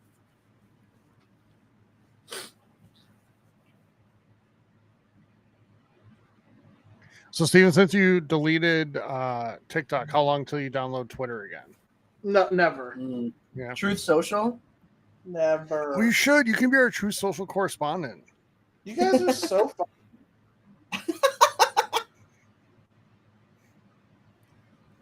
You can go talk about Star Wars on Truth Social. The Accolade. I'm sure it'll go real fucking well.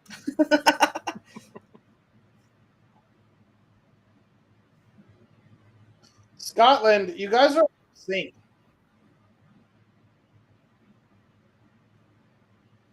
I found the shirt, and it's not as bad as I remembered. Okay. But it's still... He almost slipped on the rings. Or the ring ropes. They need to practice this climbing Watch the him ring. tear his like Achilles right here. And whoa, Nick in chat just said speak English, Hayden. wow.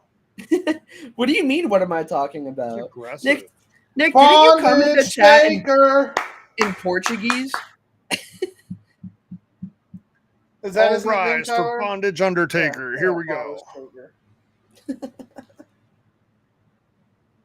It would be funny if CM Punk came out with Damian Priest. It Can would. you imagine? This man is public enemy number 1 in Glasgow. Would you enjoy this, like legit, as Damian Priest coming into an environment where you are such the bad guy? Yeah, and like, that'd be fun as hell. I feel like it this. would be fun. I would love this.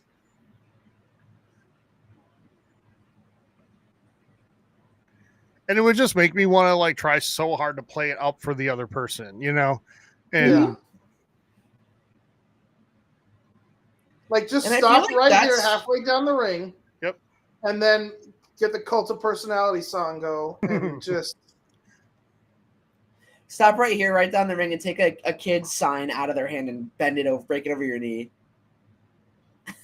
Could you imagine? Yeah. Because like McIntyre can't say this because character and whatnot, but he's never gonna forget this, right? Like this is one of those career moments. Yeah, this is incredible. This is in the Roman match last year. Yep. Or 2 years ago. But this is actually his home country. Like the other one was in Wales, right? So yeah, that's right. I always forget. I mean, all of Europe is basically one large. You sound like someone right now, Steven. You know, some people they call it England, some call it the UK. That is not where I was going with that. You know what I call it? The fucking worst Epcot pavilion. I just forgot it was in Wales. Is it the worst Epcot place? Nick, I'm sending you a picture. Yeah, the food is I just shit. love when the people in like Europe are like, that is so far away. We can't we go visit my parents once a year because it's like 45 minutes of driving. I know. For real. Or they're like when they come to America, you know, somebody will live in like Los Angeles and they'll be like, yeah, I'm flying into New York. Can you come get me? I'm like, yeah.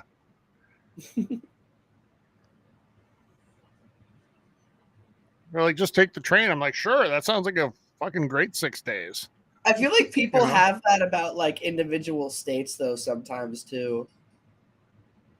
Because someone asked me when I moved to Cleveland, a lot of people ask me like, "Oh, you're from Buffalo. Like, how close were you to the city? Like, how often did you go to Manhattan?" I'm like, "I've been once." Yeah, it's a long ass way from Buffalo to New York City. It's 9 hours, I think, or maybe 8. It's so funny because I think of California as being like super long, and so I don't think of New York as being that big. And so Buffalo, I didn't think was that far away from Manhattan. Well, New York is wider, though, is the thing. Yeah, I've driven all the way across it.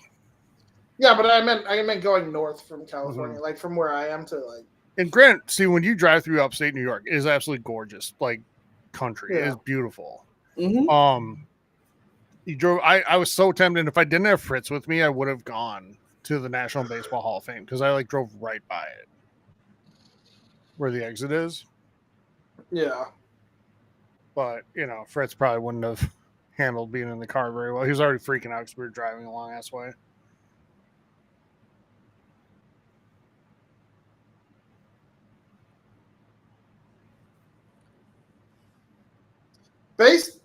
Based off of the rest of the show, I have zero idea where this match is going. See, that tag team match threw me.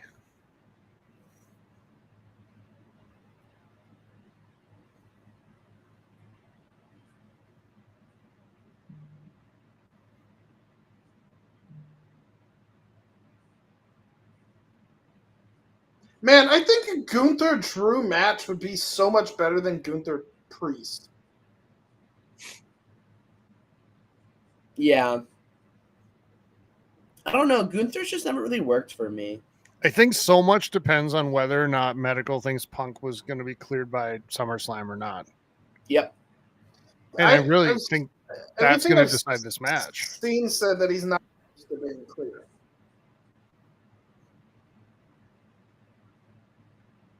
That kid on the dad's shoulders is awesome. Mm-hmm. That's. And you know who really is pissed? The person behind him. like, bro, put your fucking kid down. He's not even conscious right now. There's like 5. Do you see that? The people behind the kid are scooching to try. Yeah. That's gonna awesome. Be something flying at its head pretty soon.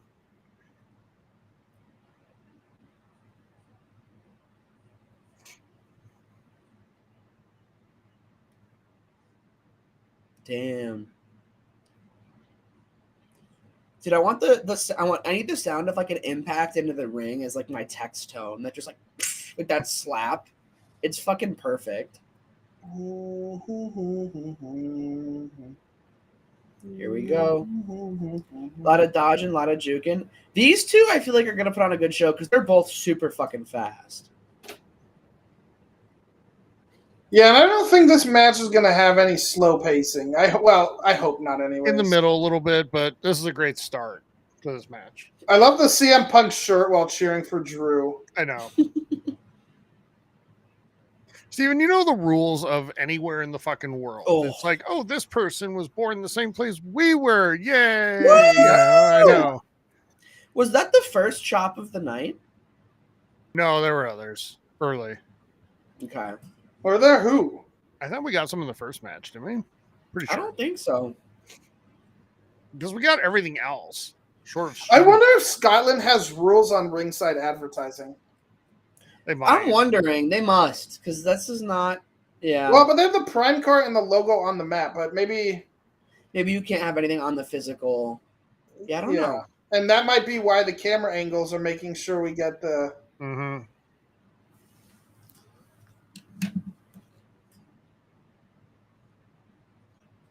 It must be nice to be in a country that actually like gives a shit about people rather than companies. No. Did you see the sign? Damian eats corn both ways.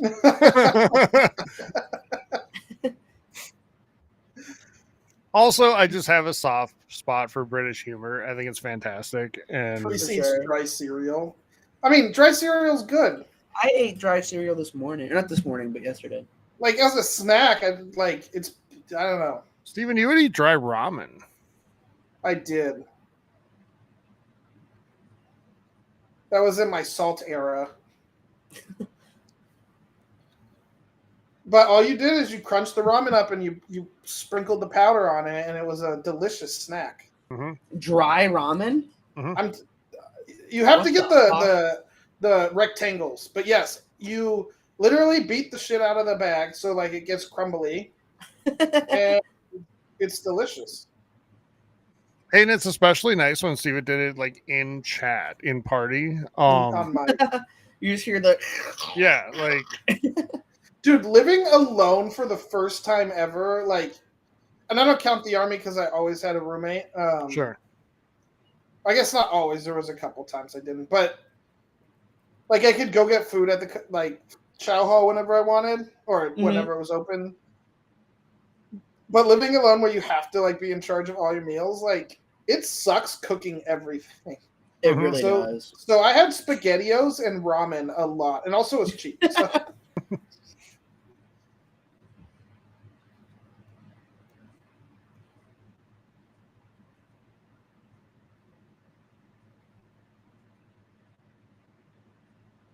Ooh. All right, one sec. A lot of choppage going on right now.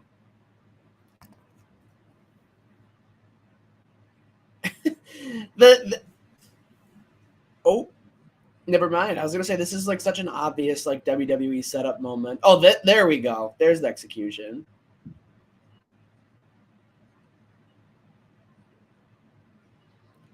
Why do they done at 2? I wonder. Probably. My guess is yes. What'd you say? Is this show going to be done in the 22 minutes we have, like till the hour? I think my guess is a little early, even. Yeah.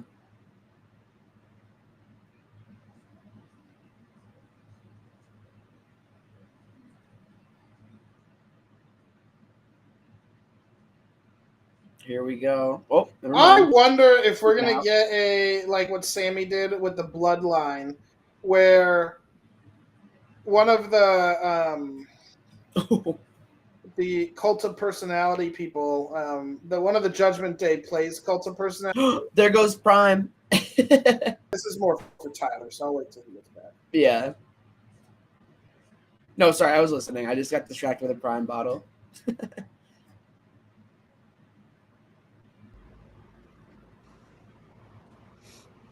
This one's big on the chops.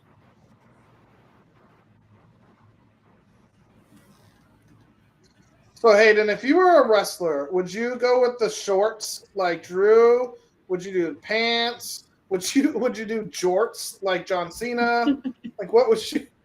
I would do pants, I think, or I would do like not jorts, but also not shorts like that, like a 5-inch inseam maybe. I don't think that was supposed to happen. Yeah, I don't think that was supposed to quite occur. Because how can you make that happen? I don't know, but that's caused a lot of very serious injuries over the years. Yeah. I think Mick Foley's ear got chopped off because of something like that. Did. Holy fuck. Like part of it.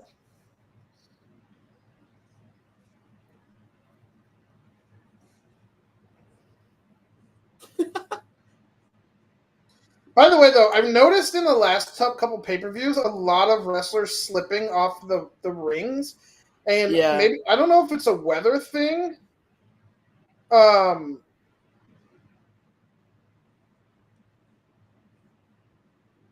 what, but this has been a trend for 2 straight pay-per-views. And so I don't know if it's they don't have the humidity right in these places. Yeah. That was my guess with Saudi Arabia, was they probably didn't have air conditioning. But it could also I could also see it potentially here. Dude, I think this is gonna kill this fucking fight. Well, if he's hurt. If he's really hurt. Yeah, he doesn't seem to be like okay. They're slowing this down. Tyler, what do you think? Shit. Yeah, he slipped bad. Jesus.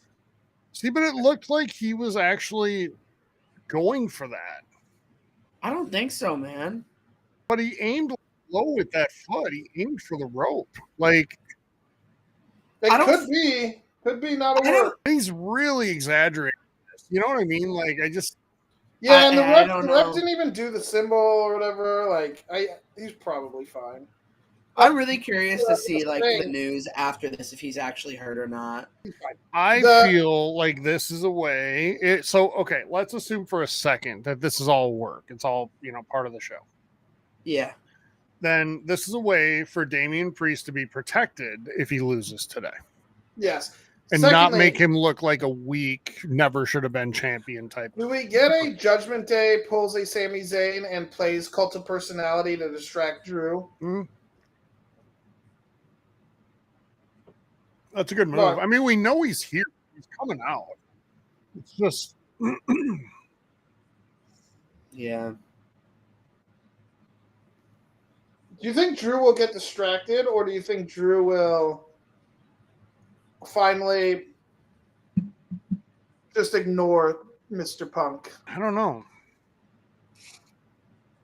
If he was a face, Steven, I know he is today, but overall, the move would be to finally ignore it, overcome, and win, right? But can you really do CM Punk costing him the title again? If you have a way to get Punk out of the arena as quickly as possible, yes. I think he definitely got hurt at least a little bit because I feel like they're definitely slowing things down. Like this does not feel like it was the plan. But maybe that, not to be that guy, but maybe that is the plan, right? Yes. These guys are good at ring psychology. Like they know. Yeah. Just watch later in the match when we get to that flurry towards the end, if he is mostly moving fine. Yeah.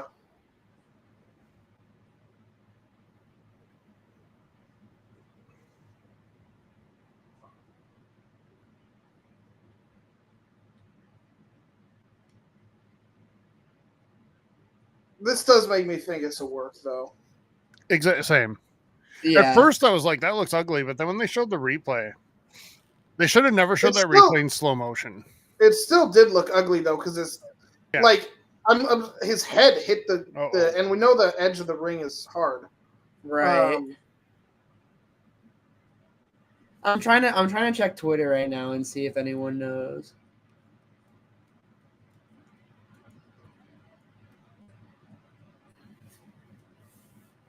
Tyler, you think this is over before 2 or 4 your time? Maybe. Probably not, though. I bet we go like 10 minutes over. Not with the match per se, but the show, you know. The very first thing I found out when I went to Twitter to look at Clash at the Castle, Clash at the Castle was a video of a slow motion video of a particular shot of Isla Dawn that said Isla Dawn asked from Clash at the Castle from an account who the at is Wrestling with the Horny at Jerk to Divas. Okay. With 68,000 followers? Oh, jeez. Is that surprising to you at all? What the fuck? That's wrong, bro. Oh my god. This is weird. We're already doing the back and forth. That's what makes me think we're done by 2. For sure.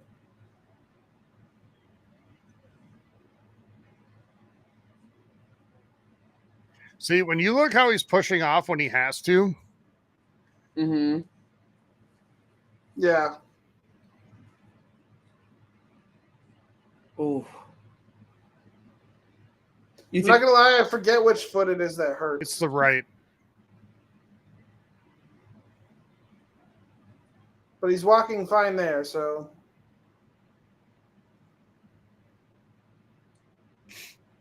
But that might just be an adrenaline. You got to power through the pain. The show must go on thing.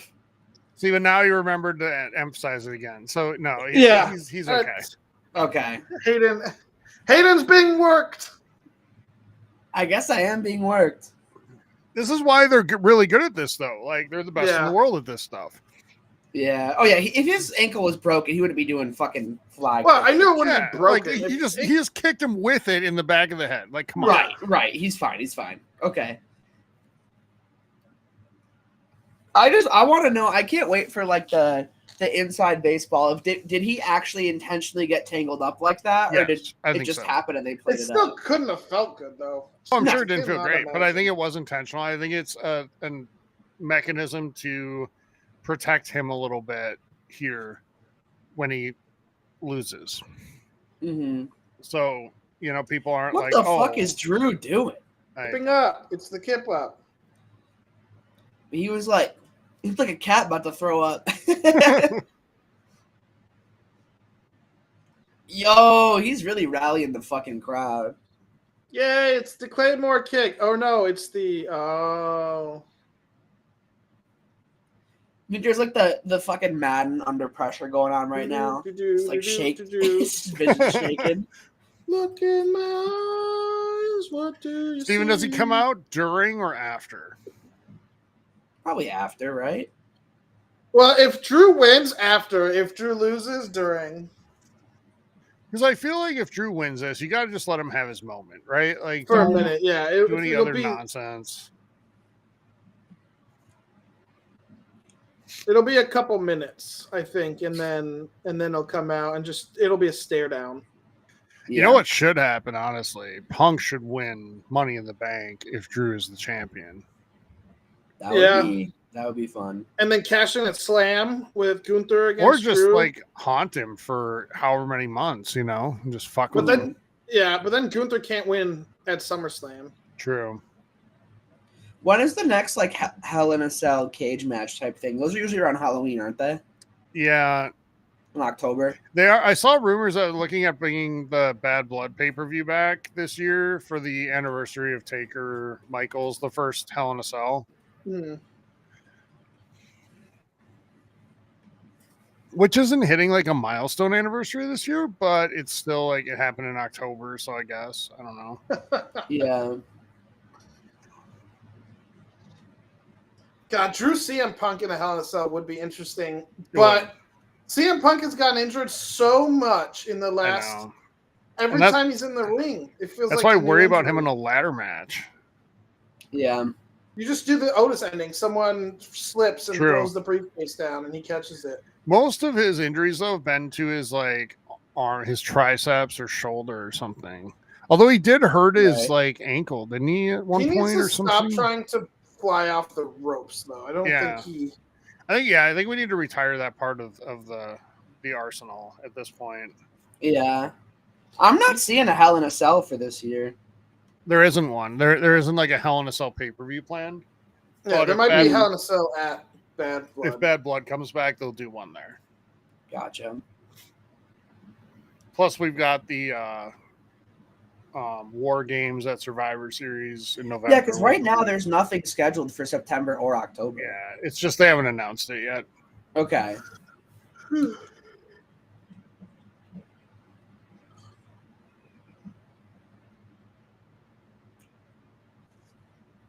You just better hope it's not Black Ops launch weekend because I will have way too much to do.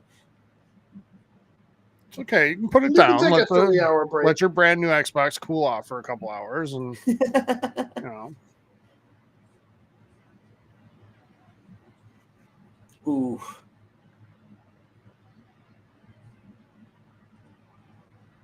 Damn. Nice. 1, 2, kick out. Yeah, He hit the ground, ref. You slapped 3 times. This is a really strong match. You know, Damian Priest is winning me over as a main eventer here, by the way. Yeah. Maybe some of that's due to Drew kind of helping, you know, but Drew's carrying him. Priest is good though. He always Drew's carrying him. 1, 2. Oh, okay. It looked like you hit 3 times. Steven's doing the what's it called? Mandela effect or whatever. Jeez. Did that particular Mandela effect work on you guys? What? Like the original one? What was the original one? That a bunch of people thought that Nelson Mandela had died earlier and they remembered watching his funeral on TV. No. I did. I don't know why, but yeah. Have you not seen the movie Invictus? No, I have not. I don't even know what that is. Because Matt Damon could have solved all your fucking problems right there. And Morgan Freeman.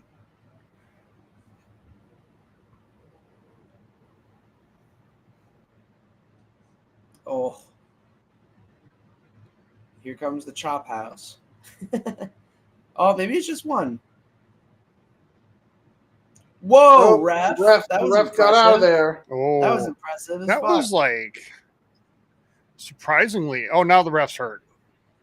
Mm-hmm. That might be real though, actually. Yeah, right. And now now the ref's dead.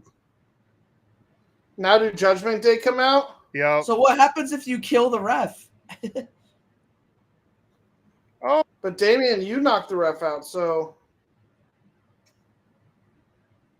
And this also. Oh, Perry. He escaped the grapple. Oh, Claymore. God damn it! No, we can't do this again. Can't do what again? I'm so tired of these. Oh shit! Who is this? Who's sprinting down the fucking? It's Punk. It's Punk. Is it Punk in the ref costume? Yes, it's Punk. No way. What in the fuck? God damn, dude! I'm so tired of this. No, this is awesome. No, it's not. This is great. It's actually not. It's funny, but it sucks for Drew McIntyre. I hate this. Like, I like this for the setup of this eventual match, but no, they're not going to have Drew lose after all this, are they? Because that would be a bummer. Oh, I bet they are. I've never noticed before how much CM Punk looks like Negan.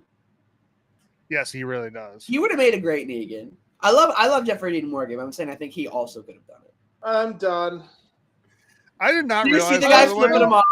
I was so tired of this during Roman era, and now we get it again. Oh, unless Damian struggles to cover because of his ankle. Yep. See, and this is why. Get up. Fucking terrible. Fuck. Are you shitting me right now? Like, what the fuck? That's essentially a heel turn for Punk, by the way. Like, yeah. it should be. Yeah. Look at that guy in the Scotland shirt, like staring him down like, you asshole.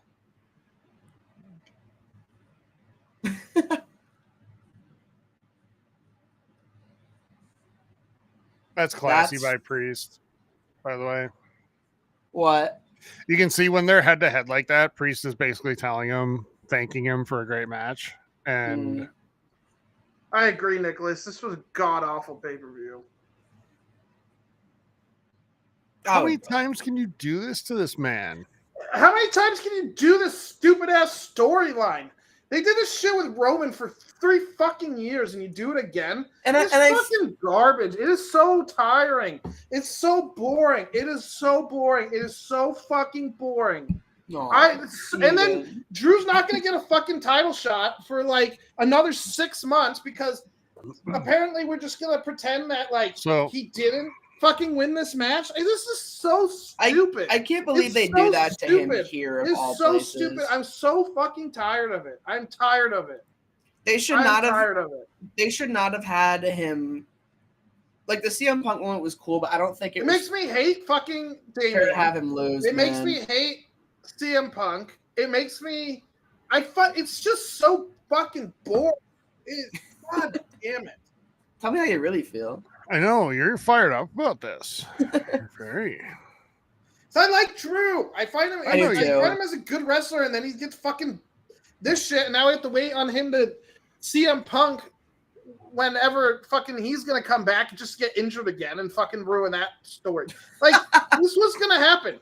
This is dumb. It's dumb. This is dumb.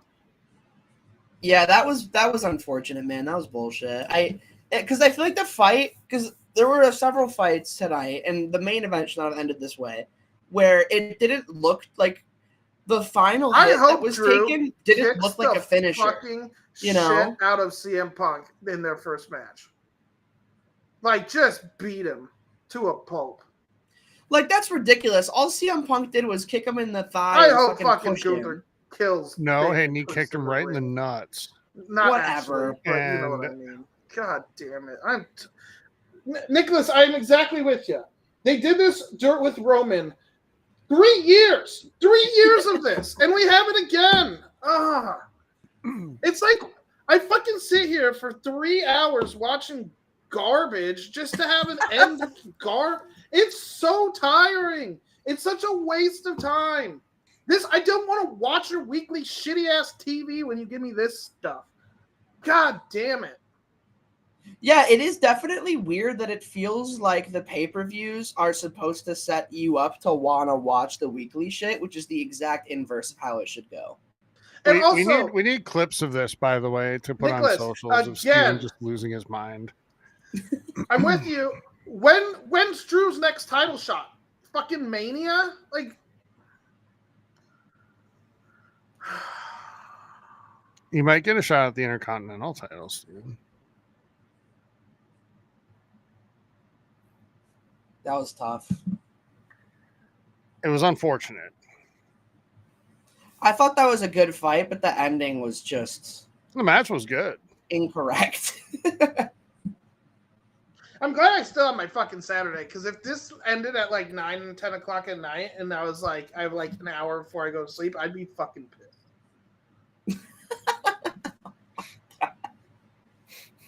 This whole pay-per-view sucked, and I'm way lower on the first match than you guys. Yeah, I don't know what's... All right. Okay, hang on. So, before we get into scores, let's talk about the ending. So, Steven, I agree with you. As a fan, like, it just sucks. I wanted to pay off for Drew McIntyre today. This is like the first time that I might have been like wrong on basically half the matches we predicted. I'm usually like pretty spot on with most of the stuff. But I feel like I got more right than you, which I can't believe that ever happened. So I guess, like, you know, swerves and, you know, subverting and all that good shit. Like, subverting expectations. Yeah. God, did Ruin Johnson write this pay-per-view? Yeah. Ruin Johnson and Kathleen Kennedy. Sarcasm jokes. Woke WWE. Anyway. Okay. Long term, like, step back for a second from the moment of it and just here's what this sets up long term. This clears the path for Gunther to become the world heavyweight champion at SummerSlam. I don't want that, though. I'm not really a huge Gunther fan. I know, but I think a lot of fans do, and I think WWE does. So I get that. Yeah.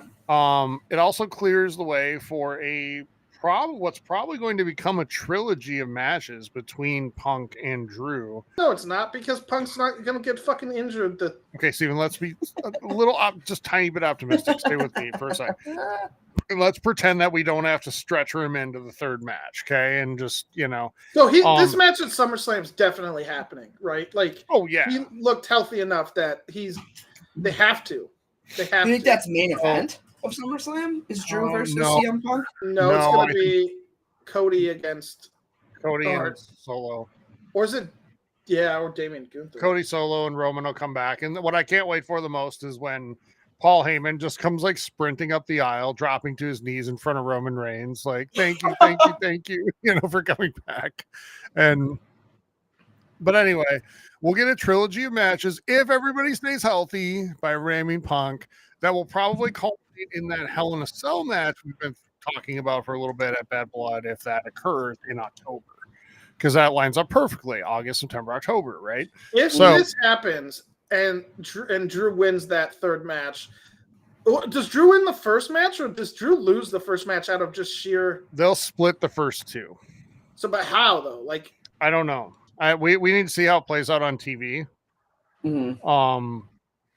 For me to get a better idea of how that'll work. Because I do think the ultimate story, the way I would tell it today, is Drew loses the first one because he can't get away from his, like... Does he get, like, disqualified? Obsession or something, yeah. Yeah, and then the second one, he wins, but still probably shouldn't have. And then the third one, he finally overcomes it and wins. Like... That's how I would tell this story. I agree with Nick, though. Again, like, I feel like Drew has to win the first one. I'm already bored of Drew against Punk. And it's because you've just done the same shit over and over again. And it's boring. And so I'm bored. Yeah. Mm-hmm. But, I mean, that's how I see it kind of working. If Drew wins the first one, there's no reason for there to be even a rematch, right? Yeah, and that's fair. That is fair. So I'm just gonna be bored. Punk will win the first, Drew will win the second, then we'll have the rubber match until presumably Bad Blood in a Hell in a Cell. So yeah, I think there is a little bit there. I think we've got Tribal Chief returning at Slam, not full time, but at least returning. And it's coming back as a face. Oh yeah, I mean, probably as like a gray Jedi, so to speak, Steven. Mm-hmm. You know,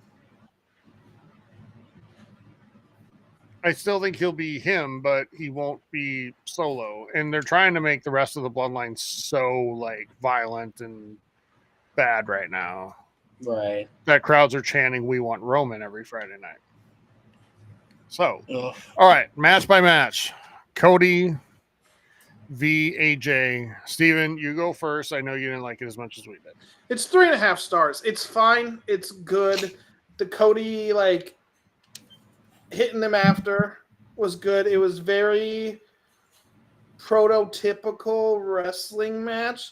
Like, they were fine. They back and forth, and then AJ takes over. And Cody looks like he's on the ropes. And how is he going to get out of this?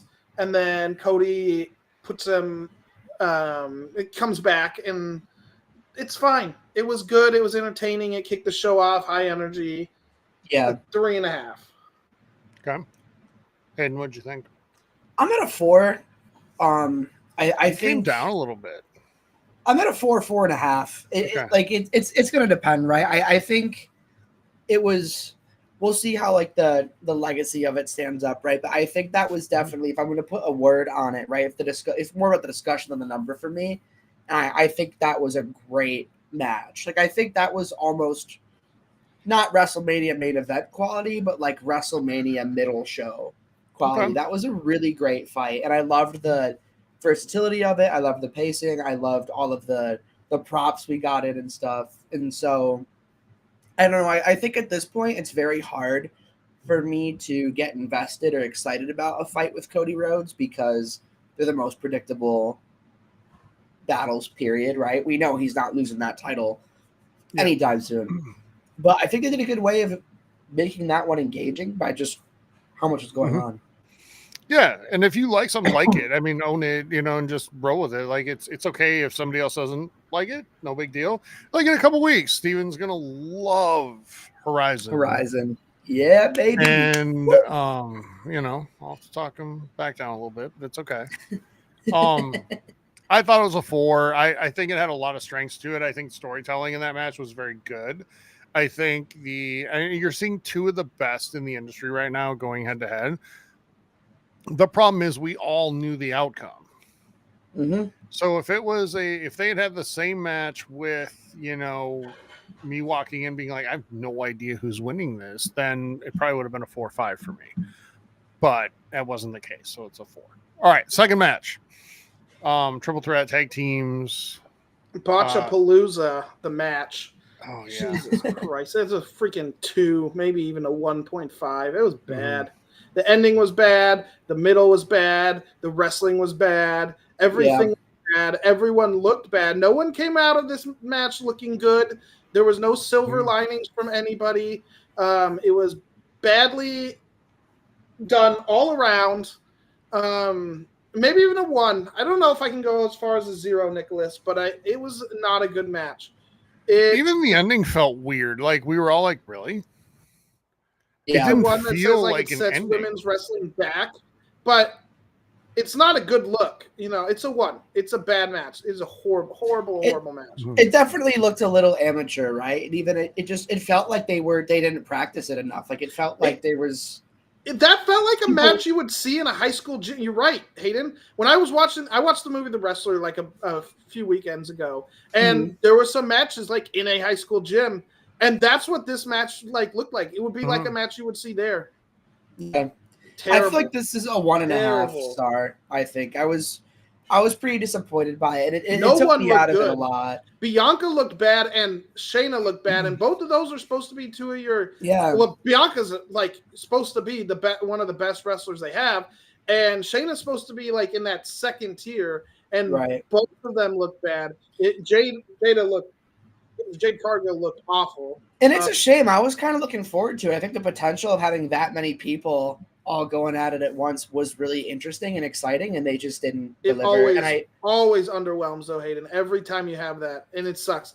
They really need to start doing tornado tag team matches where everyone's in the ring at the same time. The tag-ins are just dumb. They don't work in those big tag team matches. They don't. Yeah, it's rough. Unless you do a tag team match, which I'm surprised they didn't, where only 2 people are in the ring, but you have 3 tag teams. So if you accidentally get in the corner, you get the random tag-ins. It was a bad match. It sucked. Here's my question. Zoe Stark might have been the best in the match, and she didn't really do much, but she didn't botch anything. She really did. Your 2 new tag team titles didn't do shit. They looked not great, and then they won on a basically surprise roll up. Right. What are we thinking of the Sami fight? So hang on. Let me get this out. Okay. I don't know now what the hell the point was of putting Bianca Belair and Jade Cargill in a tag team together. I have no idea.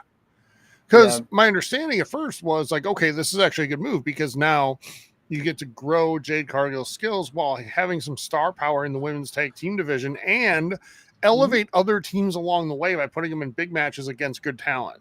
Yep. Right? This felt like a we are screwing Drew out. We need to give a belt to someone who's relatively related to the location we are in. Mhm. And you know what? I think this, like, Vince wouldn't have done this. I don't think. Vince wouldn't have cared. He would have been like, fuck him, behind the scenes. And I'm not saying I want Vince back, but no. I feel like this was a mistake. And because they're trying to make the hometown fans happy somewhere in the show.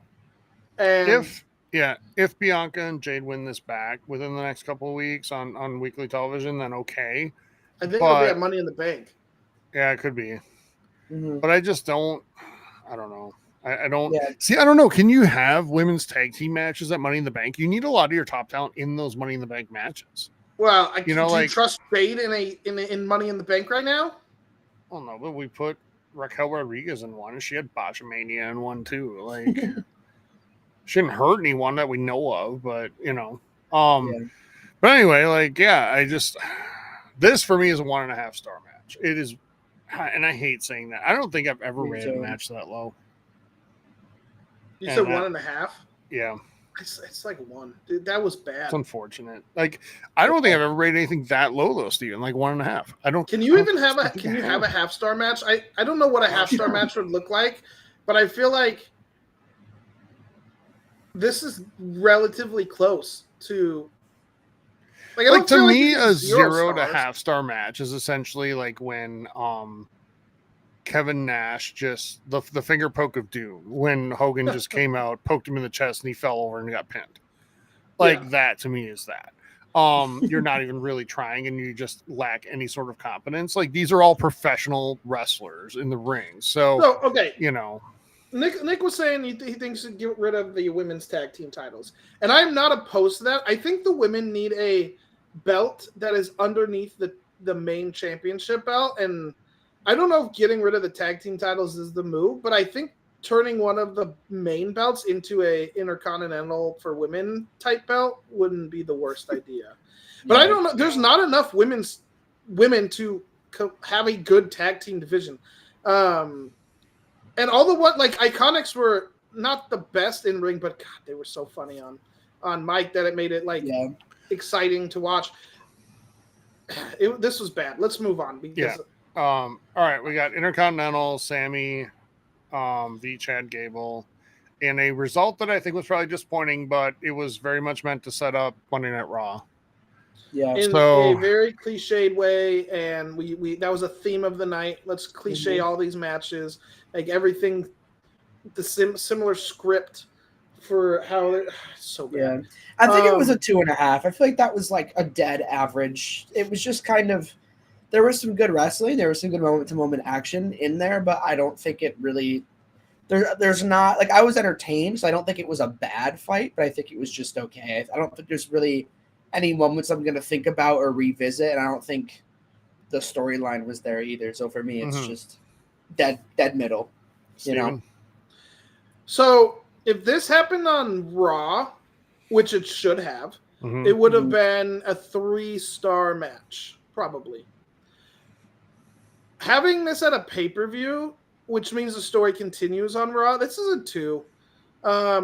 Chad and Sami are way better wrestlers than putting them in a story and telling. This is a Monday Night level. This is a Monday Night Raw level story at a pay-per-view, which arguably is a filler pay-per-view anyways. In fact, if they didn't have the Saudi deal, I feel like one of those two shouldn't have happened, and then we would have had to combine them. We might have had a serviceable pay-per-view. This was bad. This was Monday. This was a Raw mid-card, maybe a Raw. This would be a main event Raw, and I'd been fine with. It's not good. Here's my issue, Steven. All this match told us is that what's going to happen on Raw is more important than what is happening today at this PLE. And so now what do you do with Chad? Because apparently he's done. Like, same as like no more. Yeah. I don't think that's going to be the case, though. I mean, they made sure to get that on camera, right? So, but I'm going to go 3 here. I'm not quite as down on it as you. And here's why, though. I have a ton of respect for the talent and athleticism of these two. And I think from a pro wrestling standpoint, they put on a decent match. But when you put it in the context of the story, it's just so disappointing. Yeah. To see all this play out this way. So that's fair. Yeah. I go 3 here. I just hate being told that, you want to tune into the important shit here, tune into Monday Night Raw. Okay. Yeah, right. Cool. All right. 4th, we got Bayley versus Piper Niven. Steven, you've been a ray of sunshine in our review here. what do you got here? 2.5. Tyler, I could not tell you a single moment from the match. I don't remember any of it. It was forgettable. It was a bad matchup. 2.5 stars. Okay. I'm with you. I think this was largely forgettable. It's unfortunate for Bayley. But I hopefully it was boring. I'm at a 2. I think this is below average. Because I don't remember anything other than I remember being underwhelmed. I remember being a little bored. I remember there were it was boring. Some botches, some missed hits, and it really just underwhelming. I don't remember botches in that match. That's why I put it at 2.5 because. Okay. But I'm Bayley fine with 2, and I'm fine with 1. Bayley doesn't do enough big spots, honestly, to have a lot of botches. You know what I mean? Like, yeah. She's just really good at what she does. So, okay. We're all pretty middle of the road on that to below. Okay, the final match. Drew McIntyre versus Damian Priest. I forgot who the fuck he fought for a second because, I want to say CM Punk because that's who really beat him. True that. Yeah. This is like it's a 3 for me. Like, I liked the match in itself. Like, Damian Priest grew on me a lot here.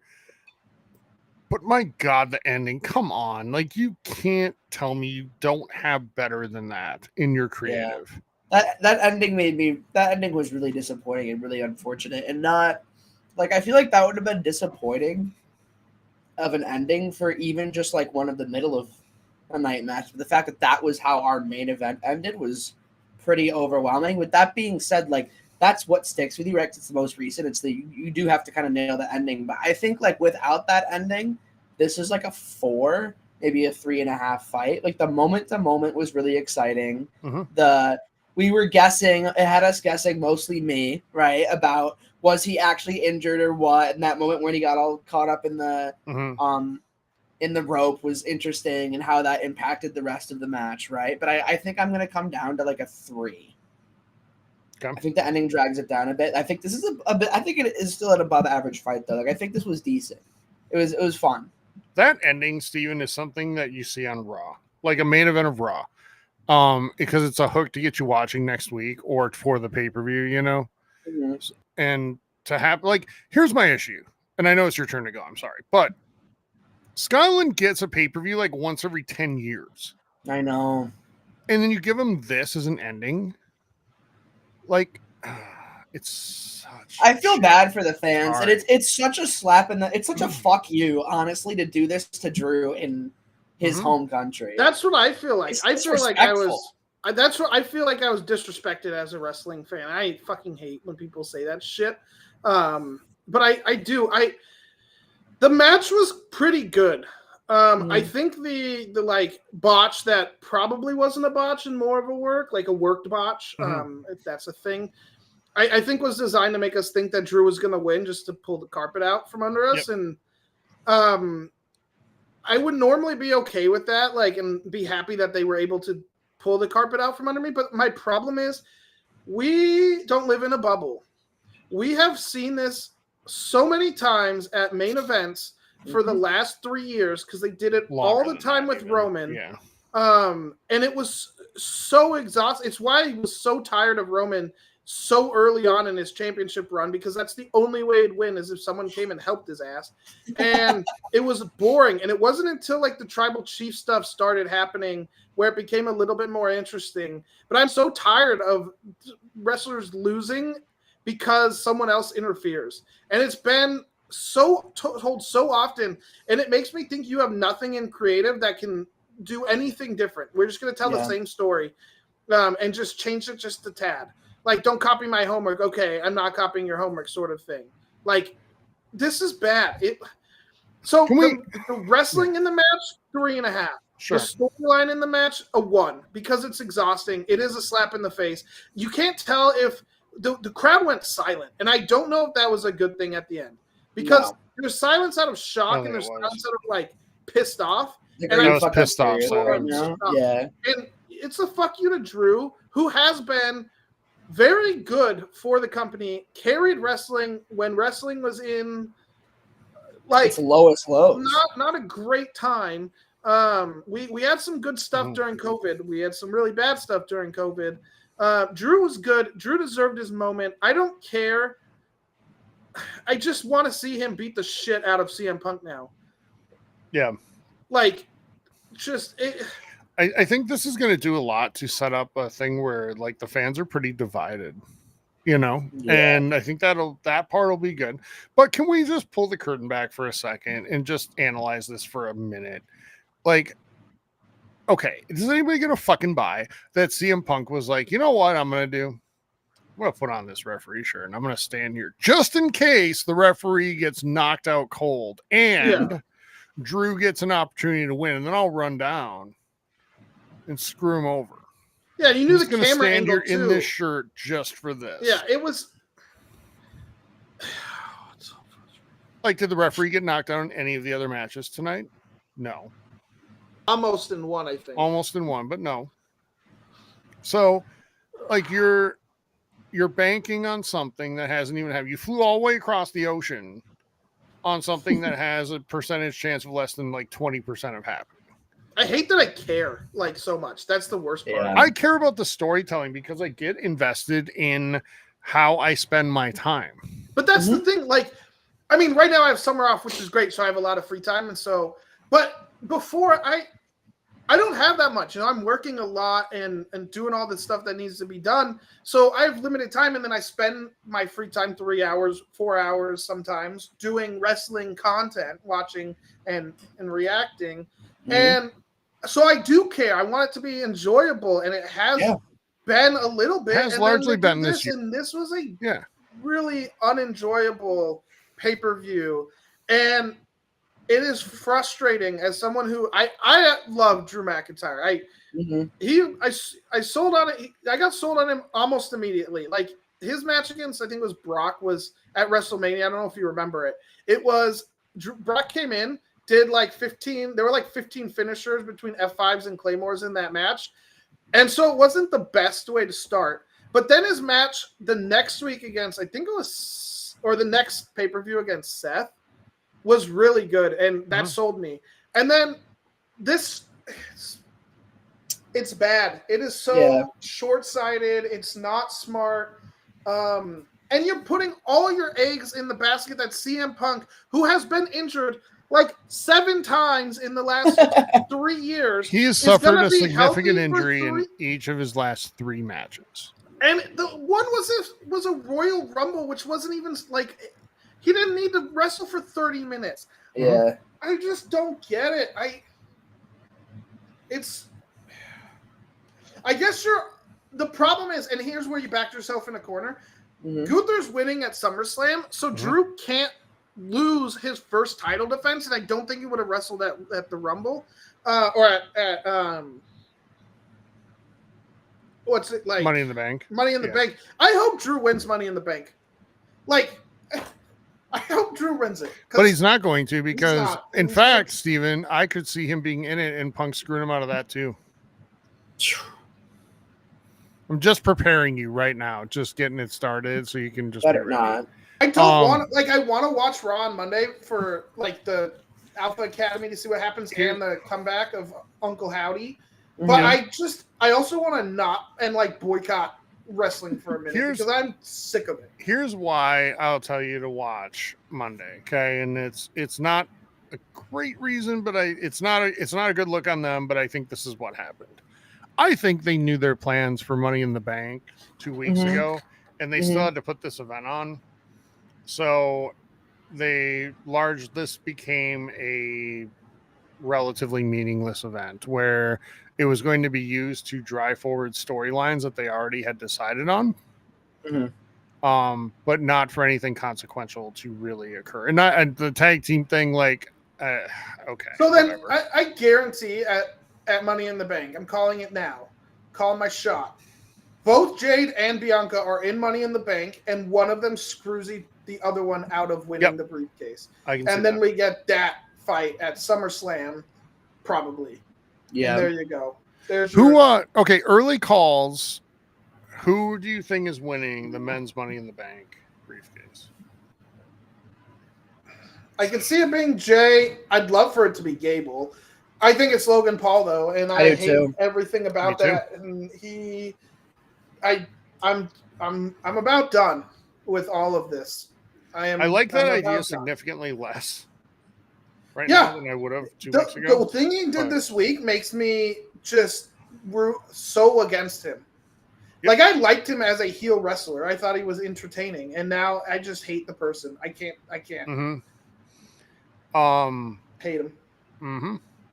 Yeah. Women's Money in the Bank, I have no idea. I honestly have no clue. So what do we want to put on a? We guys think as a score on the event. We got to get a score on this thing. A 2? No, I don't think this is a 2. I think Backlash was a 2. This was worse than Backlash. I could make an argument that this was worse than Backlash. I hard disagree. This was worse than Backlash because just moment to moment, I thought it was much more entertaining. Okay, there was actually combat. I think that's fair for you, Hayden, because you're relatively new. But no, wrestling. Here's the thing. Mm-hmm. I don't want to dismiss that though, because I think that's really important, and I think that I've been watching wrestling for 30 fucking years. Mm-hmm. Okay, and so I overanalyze this stuff sometimes, and sometimes I forget, Hayden, what it's like to just be a fan and enjoy it. Mm-hmm. And I feel like that's more your perspective. It is. I just enjoy the moment of I'm here thinking of it as an entertainment product, right? How is the moment to moment? And I think for me, the moment to moment to this was okay. Like, it wasn't amazing. It didn't blow my mind, but I don't think it was bad. I would go, for me personally, either a 2.5. I think a 2.5 or a 3. I want to say 3 because I liked the bookends quite a bit, but the middle just had such low lows that I think it is a 2.5. You know what, Steven? Let's let Hayden score this one because I think that perspective needs to have its time. And damn. Okay. So 2.5. I think 3. We'll go 3 for you. We'll go 3 for you. And we'll just I'm not even at 3. I'm not want to say 3. I wanted to say 3, but then the middle chunk you can't. Okay, 2.5. Okay, with those matches. Gotcha. I still want to say something here. Yeah, Hayden, have your boomer moment. I'm happy you liked the moments, and I get it. I'm not saying this to be like I'm better because I've watched it longer, sort of thing. Right. But I get what you're saying. But as someone that's watched it longer, and I'm in the middle between you and Tyler. Like I had my moments of watching all the weekly stuff and not the pay-per-views because we didn't buy them, so I always got to catch up later. And then to basically watching everything to now I'm kind of pay-per-view only with Raw and SmackDown hit or miss. Like, I look at these long-term storytelling, and I like the short-term moment-to-moment stuff, and you need that. But the long-term storytelling has been so flat and samesies, and the fact that all the matches today felt like it went through the same story beats. We got at least all the men's matches went through the same story beats, like the same sort of like it's just stale. It's boring. And I'm tired of being invested in something that just where it's like a letdown. What I'll say though, Steven, is, and I know what you're saying, and I can agree with a lot of that. I think WWE's had very much a renaissance over the last, year in many, many ways. And I think the storytelling has overall been extremely strong. Now, they brought some of what we're saying right now onto themselves. In fact, a lot of it, because post WrestleMania time is always like a little bit of a dead time in terms of storytelling, and they don't generally figure out their direction and their mojo for the year until Money in the Bank. So the problem with that is they scheduled 3 freaking pay-per-views in that time. They should have. And like, how do you And do that. You're asking people to come and be invested, and you Yeah. don't even know what you're really doing yet. We could have cut one of these for sure. I feel like you could have taken the best of this and Backlash and had one decent pay-per-view come out. I'm going to sit back, and I'm not going to completely just sever all ties and say I'm going to hope this because I imagine they schedule a lot of these pay-per-views kind of far out. That this stuff was scheduled or dealt, like they had deals in place long before this happened, and that they wouldn't have done all three of these pay-per-views had that not been the case. If you have until basically SummerSlam to right the ship, but if I feel this way after SummerSlam, I don't know. I don't know if I find this worth my time. Like this into WrestleMania was great. WrestleMania was great. So you got some good stories. You got surprises in things that you didn't know, like how you were going to get the surprise in the Cody Roman thing. So you get a little bit of benefit of the doubt, but 3 pay-per-views later, like we're 3 pay-per-views removed from SummerSlam, like we're feeling like you should have had something, and it's so frustrating. Hayden, we're witnessing Steven's heel turn before our very eyes. And I'm with Drew. Like, is Drew a face after this? Because I have a hard time buying him as a heel when he keeps getting screwed over by other people, and I don't care. Like, he's right to be pissed off.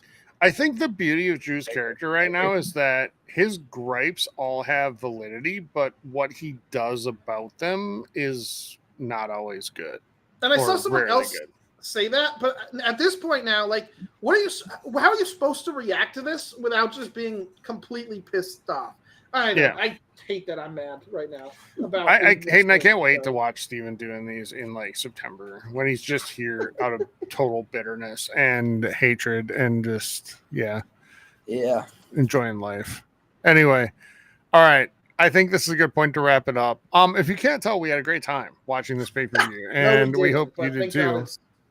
We had a great time hanging out, though. Yeah, with each other and with Chad. It's always fun. Thank you for coming. Thanks for showing up, everybody, and let us know what you thought of this in comments or get at us on social media at Awesome Gamecast on Twitter, and So also head to our website, strangely.awesomegames.com, and check out our YouTube, which you're on right now. Subscribe to it if you haven't yet. Lots of videos on other stuff outside of WWE. So, all right, thanks everybody, and I hope you enjoyed this more than we did. But we'll talk to you soon. Bye. GG, so take care.